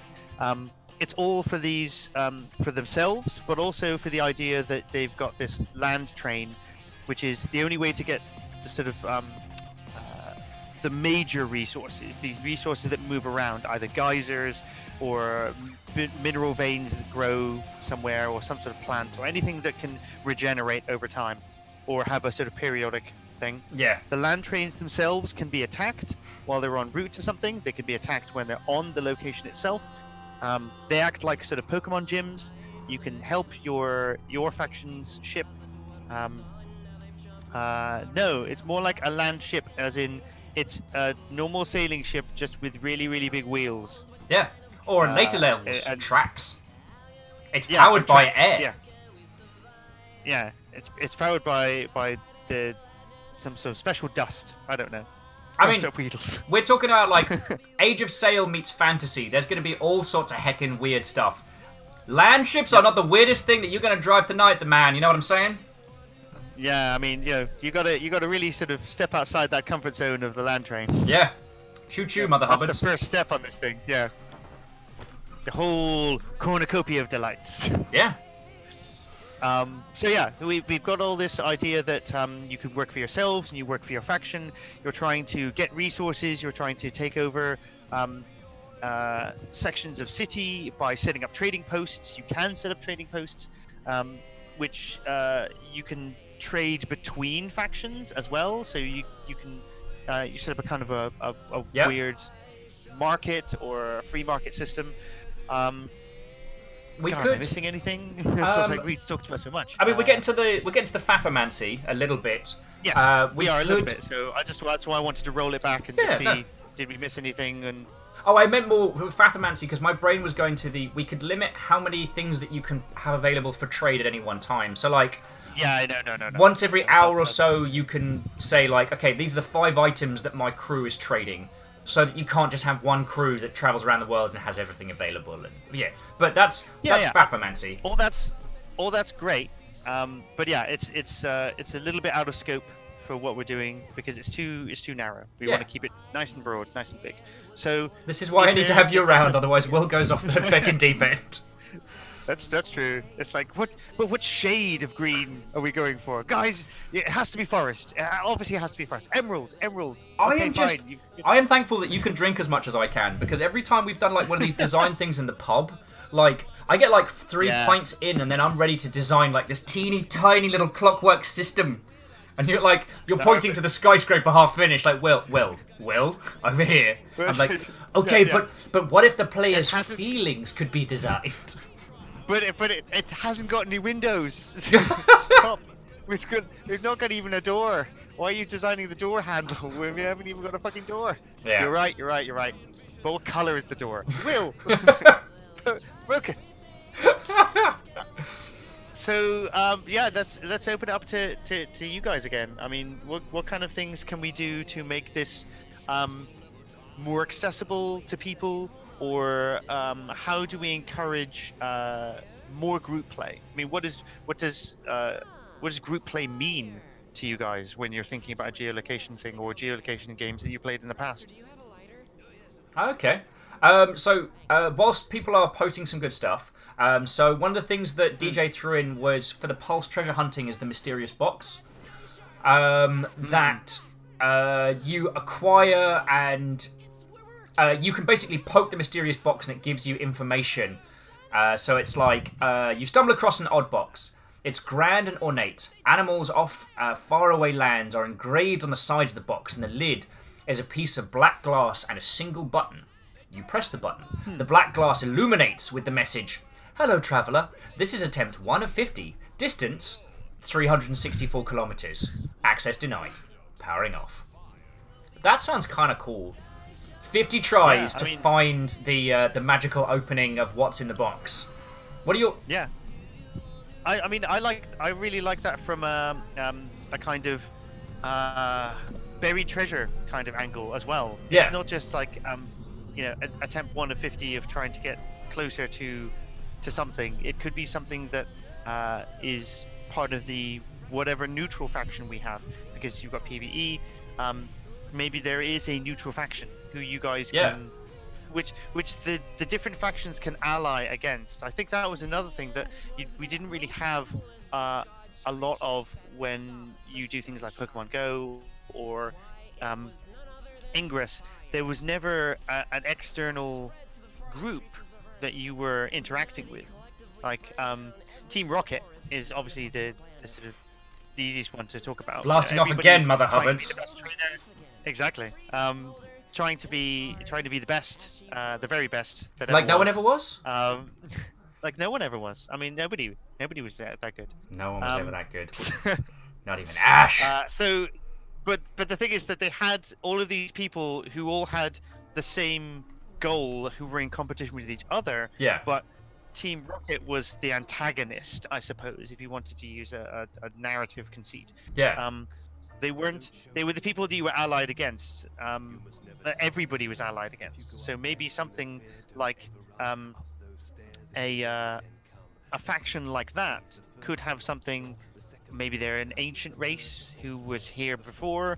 Maybe they're a race which is concurrent and there's 5, but you can't join them. Yeah. They're always an antagonist. You've got all of these different like tools to interact with their civilization, which gives it kind of a mystery. You've got this mysterious box. Why not just increase that mystery? Try to find out what they're like. That sounds heckin' rad. It was something that. I mean, it was something that not Star Citizen, the one where you had to learn languages. I can't remember. It was a game out recently where you did not know how to speak an alien's language. You had to go to planets, find stones that would give you a single word in their language. That kind of idea of learning a language or learning about these people in little sort of little tidbits. And No also Man's- getting it was- a cool thing. It was No Man's Sky, and you're right. No Man's And the Sky, thing is, yes. our game is also about exploration, so like we can drop these little nodes of language around the world, and people can go and learn them and find out. And there's more. We can add a ton of variety of things that people can do out on the out in the world to enrich their experience and to make it feel like they're progressing beyond just like leveling, because that was the thing. Yeah. Yeah. I agree. That was the thing that kind of killed, like a lot of people like, oh, I played Pokemon Go and then I stopped. It's like, why did you stop? Well, I hit the ceiling. I hit whatever thing that they were trying to tell me was the end, and that was it. It was the end. Ingress as well. You got these kind of this idea that everything eventually gets into equilibrium, a kind of equilibrium. But if you have something like this, where we can shake up the game world a little bit, by having, I don't know, maybe these guys come back, maybe they're always there, but they completely destroy everything in an area, and it's all back to normal again, or some sort of weird time warping device, or they're like allied with the land. They're kind of like weird druidy things, or and they and then they can reset big portions of our world, and it wouldn't necessarily be a bad thing. Everybody would just be pushed to the fringes of something, but whatever was completely explored can now be re-explored, recaptured, and we've got so much maneuvered around. We've got so much fantasy wiggle room in this world. We can come up with so many like antagonists or reasons or resets, so that we don't end up with the situation where. Because, Ingress is about two factions pushing back and forward. You can't keep doing board resets, because that would negate a lot of people's work. But Ingress did feel like if you weren't at a high enough level, you're basically you're a bystander. You're a tourist at best. If you're not, you're watching colors change, but you're not affecting anything. Yeah. Whereas with this, like, there's different things that you can level. There's different things that you can learn and improve. So different ways that you can be involved in this world, We can put leveling systems on each of our different professions. Did we decide if it was professions or classes or what? It was changeable, I remember that. Yeah, it was a job system, so we could broadly categorize it into, like, I don't know, explorer, trader, buccaneer, or privateer, or something like that. So the three different roles of trading with people, of like exploring and doing things, or being fighty. I mean, so like if you speak one of the particular alien languages really well, that can be a thing that you just focus on. If you're real good at going out hunting, finding stuff, that's a thing. And I'm just throwing ideas out there to kind of add a variety of playstyles. I mean, we could broaden that out if we feel like we need to. That could be an event that everybody's learned how to be a crafter, and then crafting becomes a thing, and you're like, oh, okay, merchants and buccaneers and explorers all still need somebody who's a crafter in order to make better things, and the people who are mostly crafters are the people who deal with ships and trading posts most, rather than with the sort of active part of it. Okay. I'm really liking this. Oh, we are spoiled for good ideas for this. Also, I get to dress like a fucking pirate. Legit.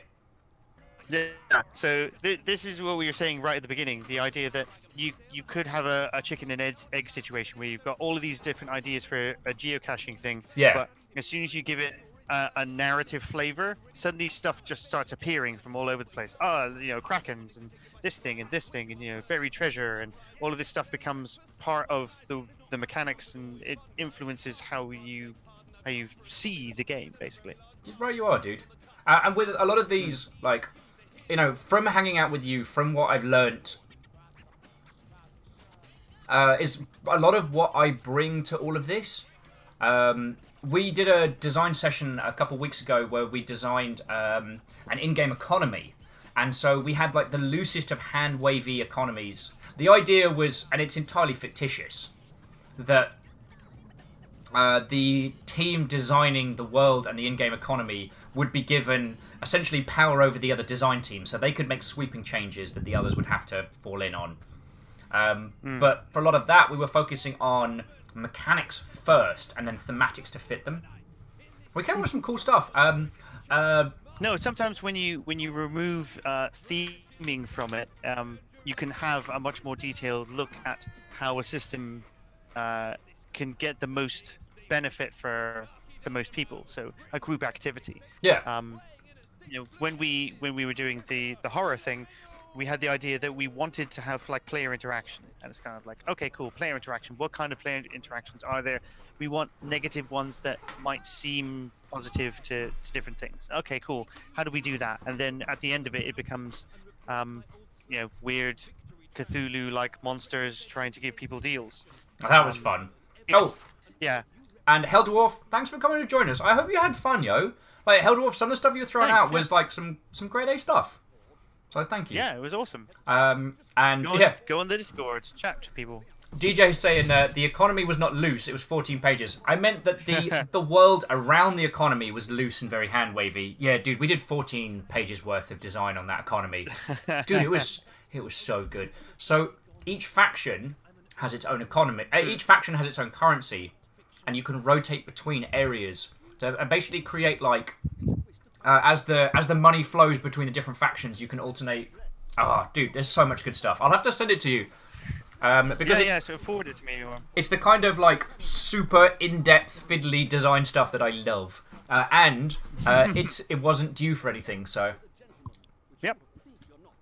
This is the best bit about this kind of group design, and the fact that it's totally open source. You guys grab this, do what you want with it. Expand it, use it in your own things, or just have a creative time talking to your friends about it. We get to do this for fun. Like, so few people even get to do this kind of design stuff. Mm-hmm. I mean, I do this for a living, but I really like the idea of, we always need more designers. Everybody needs more designers. Everybody should be thinking about things in a creative way rather than just kind of looking at something and just seeing it as face value. Because as designers, we don't get, this is going to sound a little bit, slightly self-aggrandizing, but nobody notices good design. Everybody notices bad design. Yeah. Unless you come up with the Nemesis system. Well, unless you come up with your fucking Nemesis. Sorry, I know that's one of Christian's bugbears. I'm being an ass. I apologize, dude. No, I do love that system. It was just really fucking annoying that somebody else came up with it before me. That's my main bugbear with it. I'm just like, I could have done that. Bastard. I'll shake his hand, and then I'll push him down the stairs. Yeah.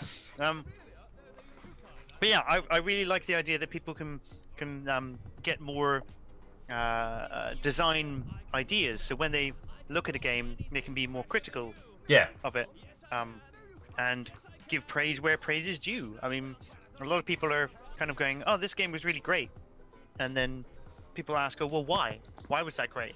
I don't really know. And all these designers quietly kind of like sighing to themselves and going, "Okay, fine. Nobody really gets what we do." I mean, so things like this where anybody can do design stuff, and just trying to think critically about stuff. You will then spend like months of your life then bringing concepts like this, first fleshing them out, then actually implementing them, and depending on the size of the project, how much you actually get to implement yourself, and how much has to go through coder time, and then we refactor it, and then the IP changes, or the scope changes for the thing, and then you have to maneuver it in a different direction. Okay. Or you say that it was based on this piece of tech, and we're not getting our tech anymore. It's like, oh shit, how do we make this work now? Or that great old thing of we've decided it's going to run on old gen and new gen simultaneously.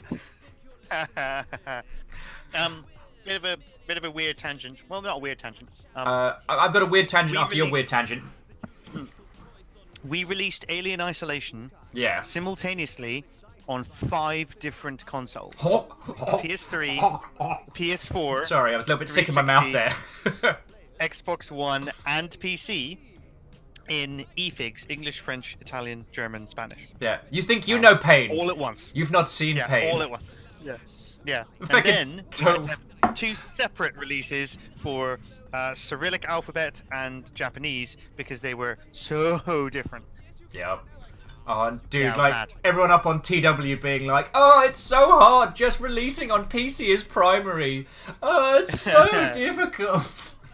I can't have like 20 megs worth of like graphical data. I have to have 18 and a half.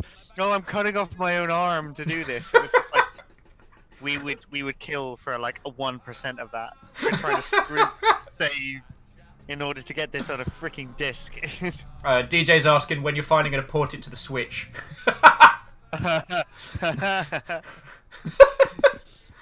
I want to know. I want to know how they got Wolfenstein on there. I really do. Well, they got Skyrim on there somehow as well, so you know. Oh, you got Skyrim on a toaster. Yeah.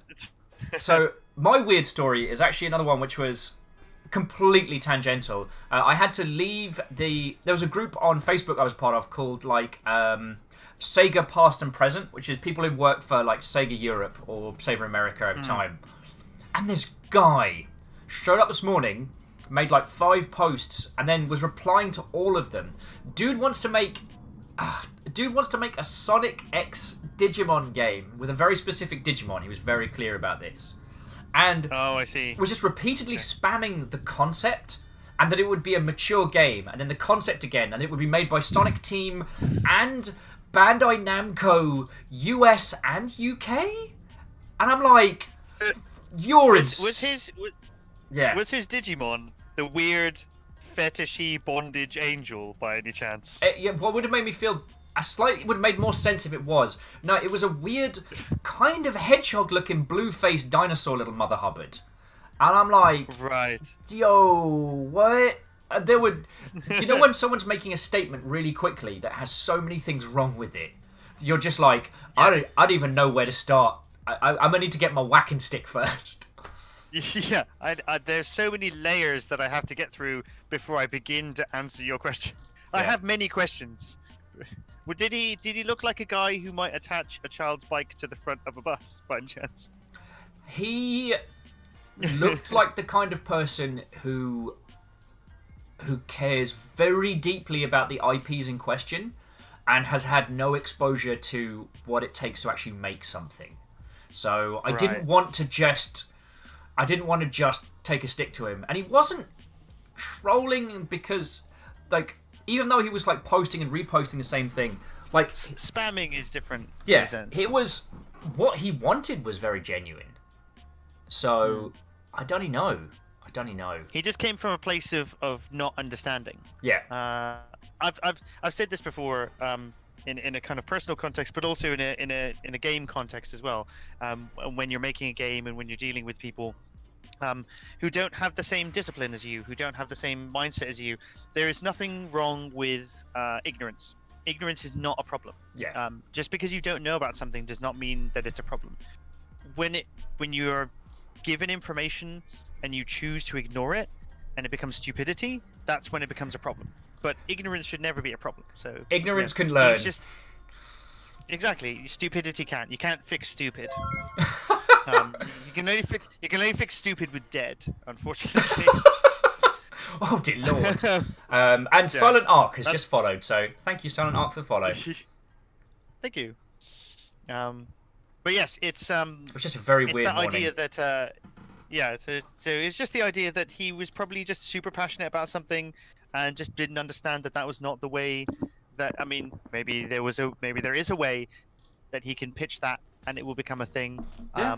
It might be the best idea that Sega's come up with in 20 years, who knows? But that was not the right way to present yourself. And to be honest, like, all he was putting forward really was he wanted this IP and this IP made by this developer. And it's like, mate, firstly, I mean, that decision would not be made anywhere near people like us. Secondly, that's not how that stuff comes together. Also, I didn't have the heart to tell him that Digimon doesn't do the numbers outside of Japan to even be worth Sega's time. Yeah, I mean, if Sega was to do like a Japan-only release, they might do that. Probably, but there's been a lot of them. I mean, they're also moving into mobile markets, and the Japanese have got a big market that's just internal. The rest of the world is just very lucky that Japan wants to make a profit, because they break even. If they break even in Japan, then Yeah. they're totally fine. Everything else is literal profit. Yeah. Which is why people go, oh, why don't they release it in the West? And it's like, they don't need to. They They don't. probably just made an absolute like shed ton of money, and they want to move on to the next game. They don't want to kind of port it over and have an English translation. Yeah. I mean, it's less likely to have that now because we're much of more of a global society and a global games industry, and it's a lot easier to do translation work. Yeah. And shout out to my friends working at like Sega Europe and stuff like that. Like they've put in a lot of time and effort to get these games brought over and make a case Very, as to yes. why the Yakuza series should be released in English. Why Shenmue. Oh, dude, Shenmue's a yeah. But yeah, so shout out to my good friendos. You're good people. Yeah. Keep up the good work. Now, I'm liking this concept. The thing was, I was trying to think of other concepts that we could articulate on when I was on the bus avoiding Mr. Too Much Crack. And Or too little. Yeah, he certainly wasn't in the sweet spot of the right amount of crack. That is certain. Yeah. Oh, It was not Mr. Right. it was probably meth. Yeah, probably. Yeah. You know what? Sorry, I shouldn't be so dismissive. There are a lot of people in kind of like major cities in the US who have genuine mental disabilities who are just left to roam. This person might. The mental health kind of thing in the US is something to be talked about on another stream. Yeah, So, I don't want to make light of it. Anyway, so rotating. No. One of the things that I've always liked the idea of was trying to do something similar to like a very, very simplistic variant of Shadowrun. So Okay. essentially, laptop and mobile devices. The mobile devices work as the combat characters, and the laptop works as the deck. So you take your deck Okay. to an area with open Wi-Fi, and then you hack into that location and try and uncover stuff, whilst your Okay, team so- around you handles whatever threats might come up. Oh, what was it? Wasn't Shadowrun? There was a deck building game, Oh, a sci-fi deck building game. yeah, Dylan and Echo were playing this one recently. It is called, and it just got cancelled as Let's see well. if you can- Come on, brain! I need you for this. Netrunner! Let's see if Netrunner. Yes. Whoop, There whoop. we go. So yeah. So if we did a Netrunner type thing, Yeah. I like the that idea. totally works. Yeah. I like the idea that you move as a team of 3 or a team of 5, depending on how hard it is, and you have one person who's got to play a very complex game, and the others who have to defend them. So essentially, uplink, but you've got 4 mates with mobile phones standing around you, protecting you. I kind of like Yeah. that. I mean that's. Yeah, I think that's quite cool. You could also have like this kind of core. The laptop itself is a bank or a vault or some sort of repository of information, Yeah. and the people with phones are guards. Basically, they're hackers who are part of almost a kind of weird gestalt entity, Ooh. and it's groups of hackers versus effectively it's like solo AI. Very cool. Also, what ho, Artsy Po? How you going on? We're having a very good 4th of July. We're working on potential concepts of geolocation games. We came up with an epic one for like an Age of Sail, land ships and trading buccaneers kind of badass. Fantasy as feck. Yeah. Fantasy as heck. Do you wanna throw the Google Doc up again? Oh, yes. Just so that yeah. God, I'm being a terrible host. It's going to be time for more tea soon, I tell you that. Yeah, probably. So, Yeah. throwing that mother hubbard up. So yeah, we came up with this idea. So now we're moving on to just a smattering of other things. Yeah. See if anything sparks the imagination. Oh, the Artsy Po's got a great point. What are we calling our game? Yeah. It's got to have something like Pokemon Go. Obviously had the name Pokemon, Yeah. and you had to sort of separate things out. Pre-existing IP. Ingress was just kind of pulled out the air. I think Ingress is meant to tie into Well, Ingress is it's like the the mythical lore. isn't it? The Well, I mean, and ingress just means a break through from one location to another, usually through a fortified wall or something like that. So they were trying to. The narrative was that they were like aliens who were trying to ingress into our reality or into our society. I can't remember. There were. It was something There was fecking naff. There was a rebellion, and so the rebellion was green, and the actual ingressing people, like ingressing aliens, was blue, and they called themselves something like the Awakened or something weird like that. What have we got? We've got fantasy. We've got Age of Sail. We've got. I mean, I don't want to put pirate in the title because that kind of narrows the scope a little too much. Age of Sail is a good phrase to start from. Like something of sail would be quite good. Okay, so I'll just put Age of Sail up there for a good one. Well, I mean, I don't think that there's been anything called that. Could take it. Let me just quickly Google Age of Sail game. Yeah. And everyone can watch me Google. Age of Sail game. There is one. Naval. 1996. Oh yeah, we'll stomp on that IP's neck. I mean, hello. Sorry. Sorry, my PR brand manager side was just flaring up there. Oh, what IP is that? Yeah, we can take that. They're also very, very different because they're using the French Revolutionary and Napoleonic Wars. We're set about 100 years before that. So 96. Very different. Bloody hell. Very different game. Who published it? Talonsoft were working up until 2001. So they did Battleground, which looks like some. Battleground, Bulge, Ardennes. Then Gettysburg, Waterloo, Shiloh, Antietam, Napoleon in Russia. Bet they're kicking themselves they didn't do PlayerUnknown's Battleground. Oh! Yeah. To be fair, they in 1999 they had Battleground 9 Chickamauga. Those sons of bitches! They did Metal Fatigue! Yeah. Sorry everybody, we're going off on a feckin' tangent. So this was one of my favourite games. It's a 4-faction RTS with giant robots, but you can tear the arms off of enemy mechs and then just equip them on the fly. Yeah, there was a Sega Genesis for you guys. For kind of side-scrolling beat 'em up where you could do that as well. You could just rip arms and legs off and just stick them on. I played the hell out of that game as well. It was really good. Robot Uprising or something like that? It might be Robot Uprising, unless Robot Uprising was the one that was the super cinematic but kind of naff one.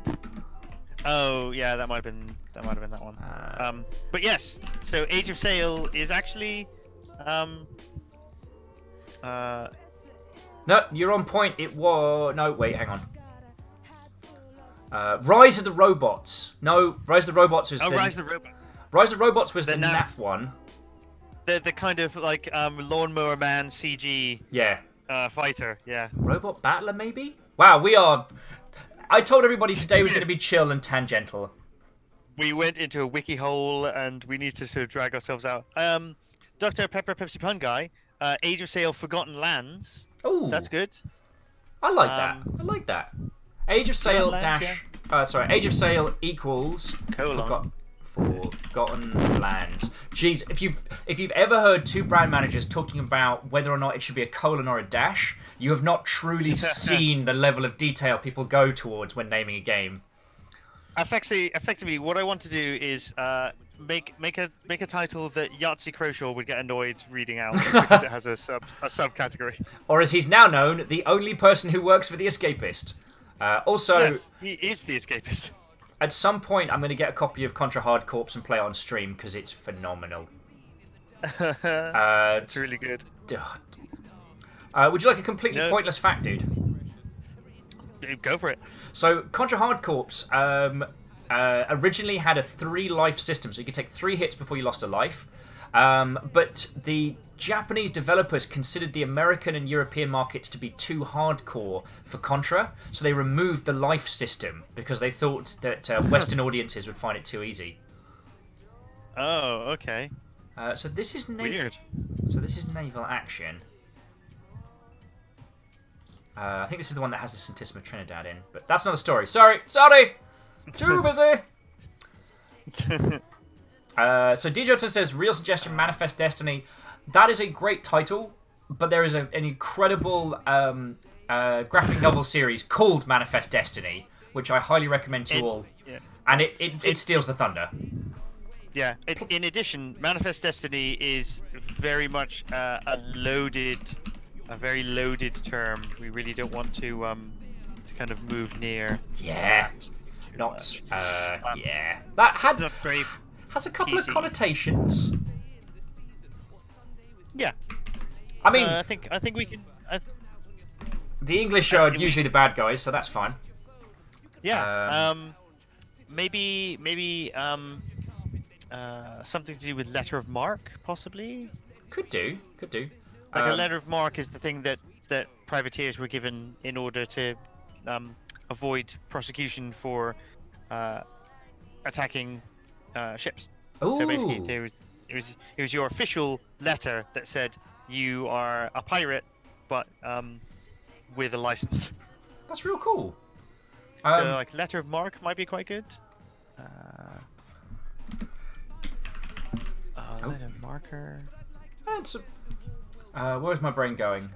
Oh yeah, if I felt that the geolocation tech could handle more like intense game design theory, I actually would have gone with the Manifest Destiny comic as an example. Because that one's basically it's a reworking of Lewis and Clark, but America is this land steeped in these kind of like eldritch horrors.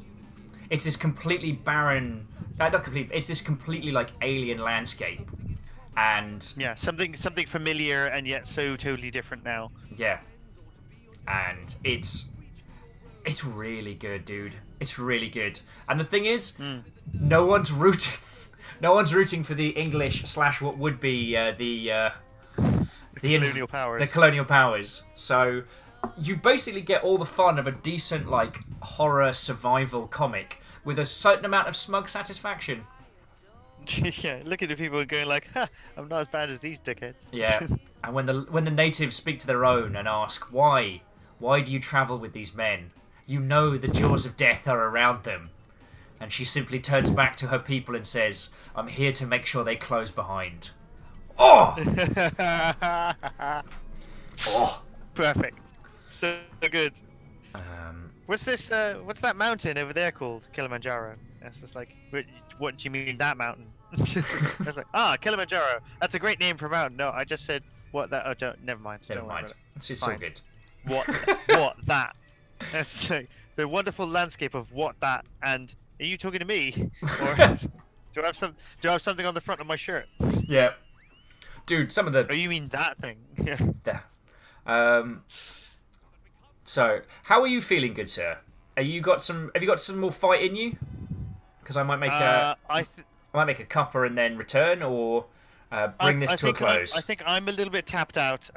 Before the stream started, I started to get a bit of a headache, and it's sort of simmering away, waiting to pounce upon me.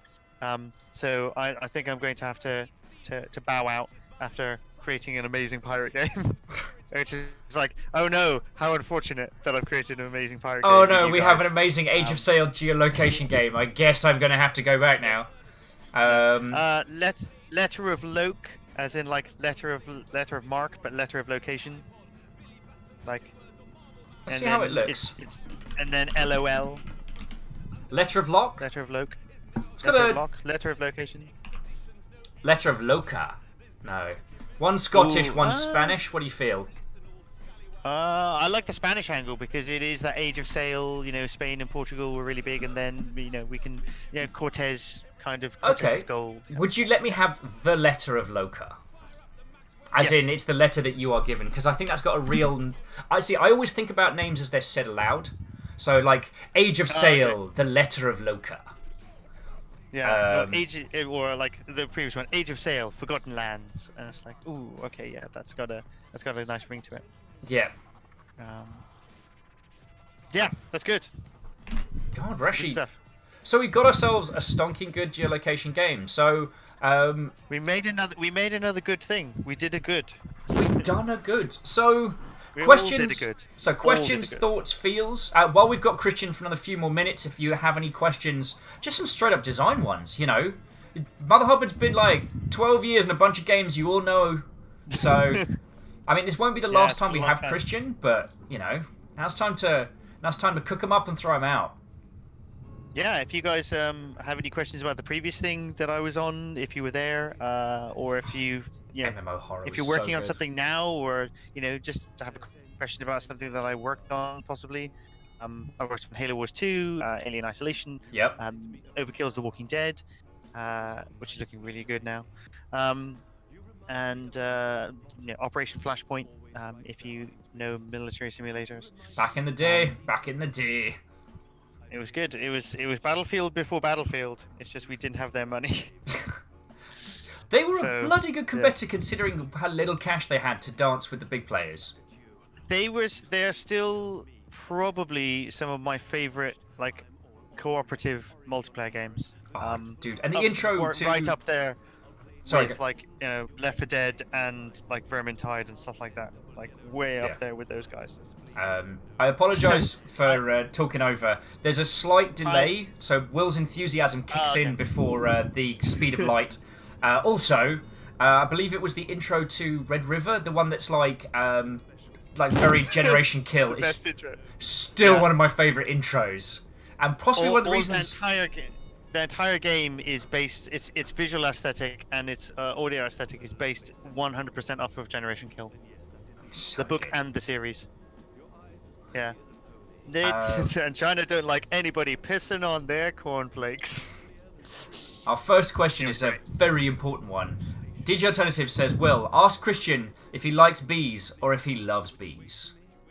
I love bees. I love bees. Love bees. Love bees. Basically, there was a report that came out that a bumblebee species is now endangered, and it was only one species. It was the American red bumblebee or something like that. Red-bottomed or red-backed bumblebee. Yeah. And everyone was just like, oh, you're posting up this thing, and it's not all bees, and it's not apocalyptic. And I put up in all caps, any bee species that is endangered is an affront to my people. And every time somebody put up something which is like, oh, don't worry about it, it's not a big deal. It's like, every bee species is an affront to my people. Shackle Draconis is saying, but how do we rescue our family from the Marquise? Sorry, every pirate game to me is Sid Meier's Pirates. Oh, Sid, Yeah, Sid, get back on it, mate. Sid, Yeah, mate, I mean, get come back on. on it. Sid Meier's Pirates 2. Where is it? Yeah. To be fair, the Marquis could be the leader of the neutral faction, the neutral bad faction. Yeah. Dr. Pepper Pun Guy, god darn it. Dr. Pepper Pepsi Pun Guy, god darn it. Is saying, ask Christian if this is a good title for an anti-Yahtzee title. Age of Sail, Dr. Pepper Pepsi Pun Guy's forgotten but not rotten mounds of land community called islands. What? You win! You win, Dr. Pepper! If you can find somebody who can put that in comic papyrus, then I think we got a winner. Actually, just generally papyrus as a type font for this is perfect. So because it's got that kind of piratey feel. Yeah. Also, as I'm sure, as I'm sure you know, it was a reference to. If you need to lose a day, go read up on the wiki of the ARG of I Love Bees. People showed up in hurricanes to take a phone call. They did. It was insane. It was absolutely insane. But I do love bees. Yeah. As a slight Shackle Draconis, if you haven't seen it already, comic papyrus is a thing, and a graphic designer made it because nobody would. And they were simultaneously affronted, but also very pleased with themselves that they were the person to do that.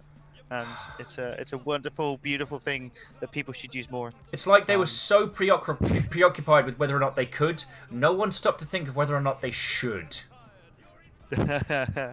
Oh, Cultist Simulator is awesome. I went to Res in the UK, which is a kind of indie gaming show, unless if you don't know it. And the creator was there. He used to work on, he basically created Fallen London. Yeah. and the game itself was playable there, and it was fucking amazing. It was really, really cool. He showed like prototypes of it, and he gave a talk, and I was there for that. It's really, really good. A really good game. You should definitely play it. Though it will get you really stressed out because everything is timed. So it's like, oh, you've got a certain amount of time to do this, and it's just like, but what happens if I don't do this? Oh, you don't really know. It's always bad. Also, I think Ket's planning on doing like a beastly run of Cultist Simulator, because supposedly it is a game that you can finish and win, which I didn't realise. I thought it was like, yeah. Also, you might have just undone the artsy Poe, so thank you for that with your comic papyrus bastardry. It's a glorious thing. It exists in the world, and we should know that it exists, so that others, can't make the same mistake again. Comment Cap saying, what challenges await someone who has committed the mistake of thinking up a game's story before the mechanics? My idea is crashing into movie concept territory. Also, Rhymes of Moose, what ho? Yeah. What ho indeed. Okay. Spool up that brain, dude. There is no problem with you starting from a story. Some people have made an entire game around the idea of just telling a story. That's all it is. Some of those games are things like Heavy Rain, which is just completely focused and revolves around the story, or Dead by Dawn. Yay, Dead by Dawn! Because I was about to be all like, feckin' what's his face in his feckin' French games. Yeah.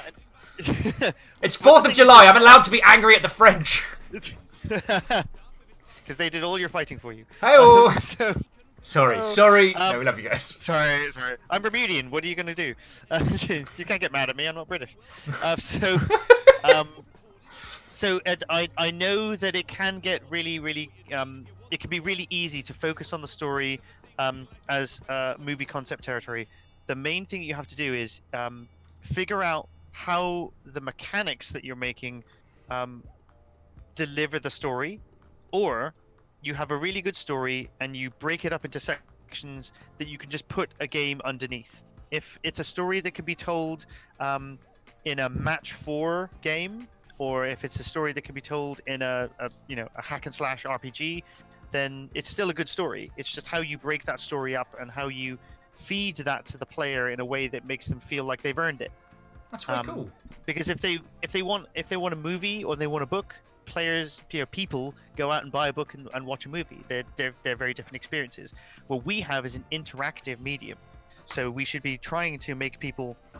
We should either be trying to challenge them in order to earn story, or try to engage their interest in a story and go, I really want to learn more, so I will explore. A really good game that does story and has basically no mechanics is Layers of Fear. Layers of Fear is fucking amazing. It is such a good game. It is really, really atmospheric, terrified the hell out of me because it absolutely tapped into all the things that I find scary. I worked on Alien Isolation. It's a fucking scary game. Mm-hmm.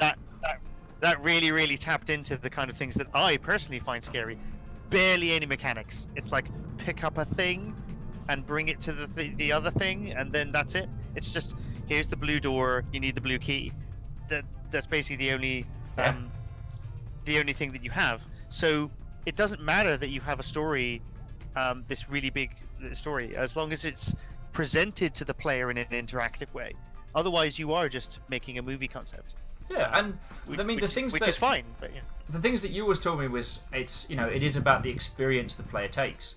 I was just thinking, good old the Beginner's Guide. The Beginner's Guide is almost a radio script with a bit of walking, but you use the experience to convey the feelings of it, and oh my god, that is still making me feel things. Yeah, it was crazy. Because you played it before I did, and you basically wouldn't talk to me until I played it.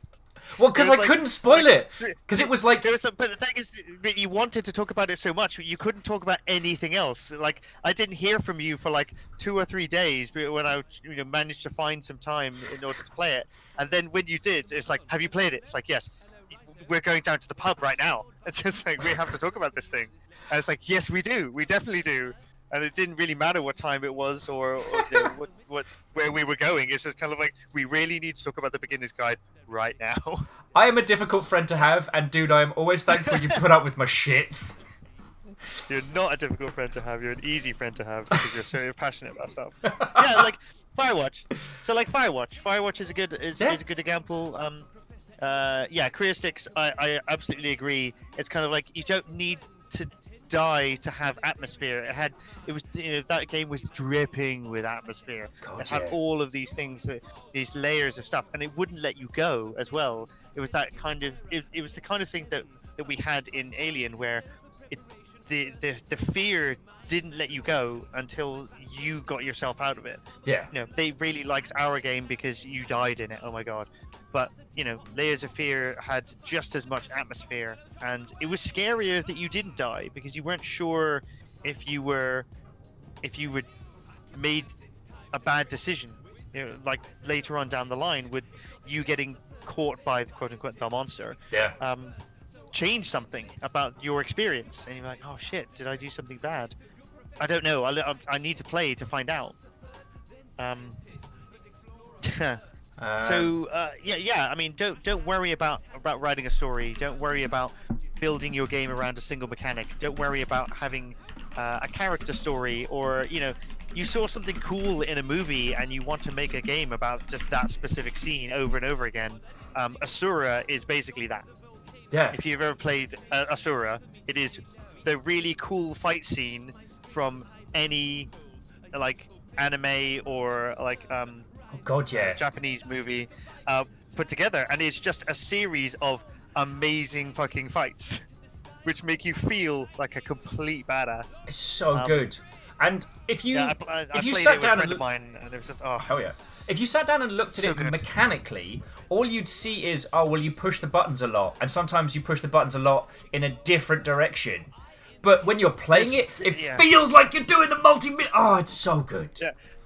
So the actual fighting mechanics are not very deep. Like the amount of moves that you can do and the targeting's a bit crappy and all the rest of the kind of stuff. But it's absolutely the quick time events. The quick time events totally make that thing. And when you land something, it gives you a slightly different animation, which is very slightly differently shot and cropped. But it to makes make you feel so really cool. badass.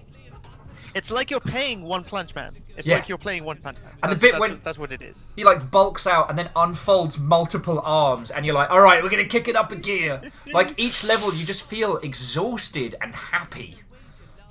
Yeah, and you go back to do the really bad, like my favorite game series that I played Yeah.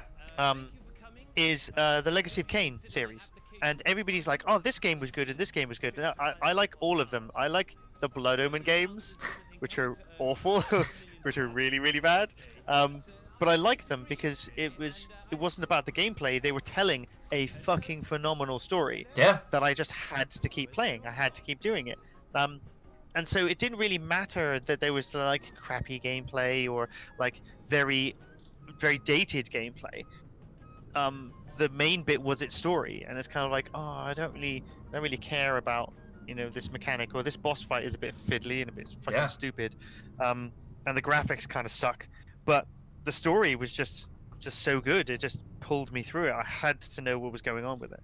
Ooh, another. While we're throwing good examples of the story carrying a game, so there was a Metal Gear Solid game on the Game Boy Color that was phenomenal.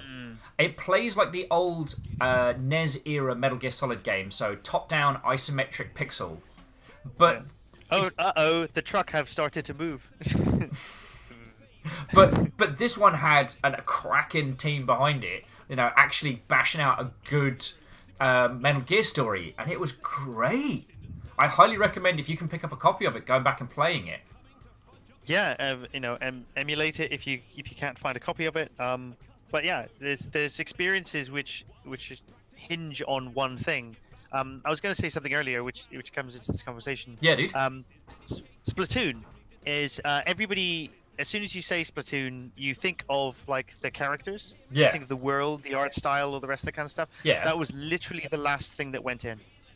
Those ink that whole kind of like turning into a squid, and it being kids and it being framed like this, and that visual is absolutely the last thing that happened. Okay. It was the last thing that happened. It was the mechanic was, how do I shoot something that I can recharge with by just walking around the environment? Yeah. And then they were like, okay, cool.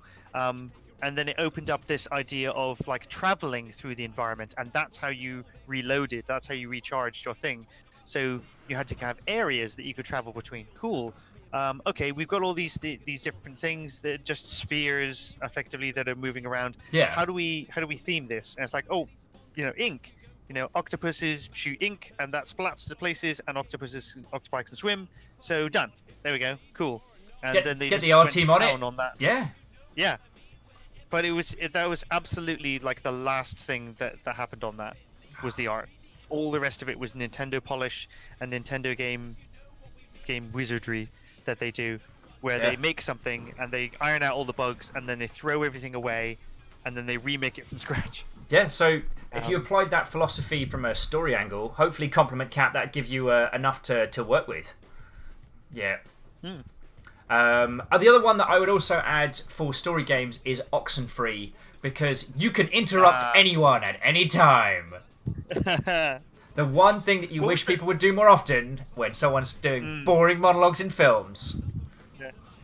I'm just gonna say we played it once. I don't know if you've played it on stream since the time that we played it, but do you remember the Yorg?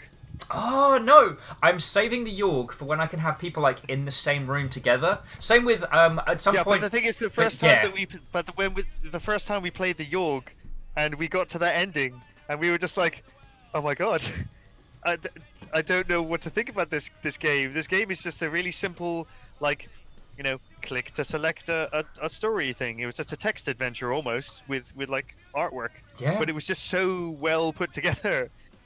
And yeah, it gets you right in the feels. I'll see if I can fish it out, because Christian and I went through it, and when discussing the games of yesteryear that are absolutely worth.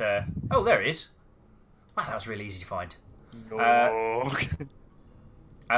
Discussing games of yesteryear that did some fantastic stuff. Yeah, I mean, this is like extremely simple mechanically. Oh god, yeah. Extremely simple visually as well. I mean, this could be a kid's book kind of level of detail. It doesn't need to be like fucking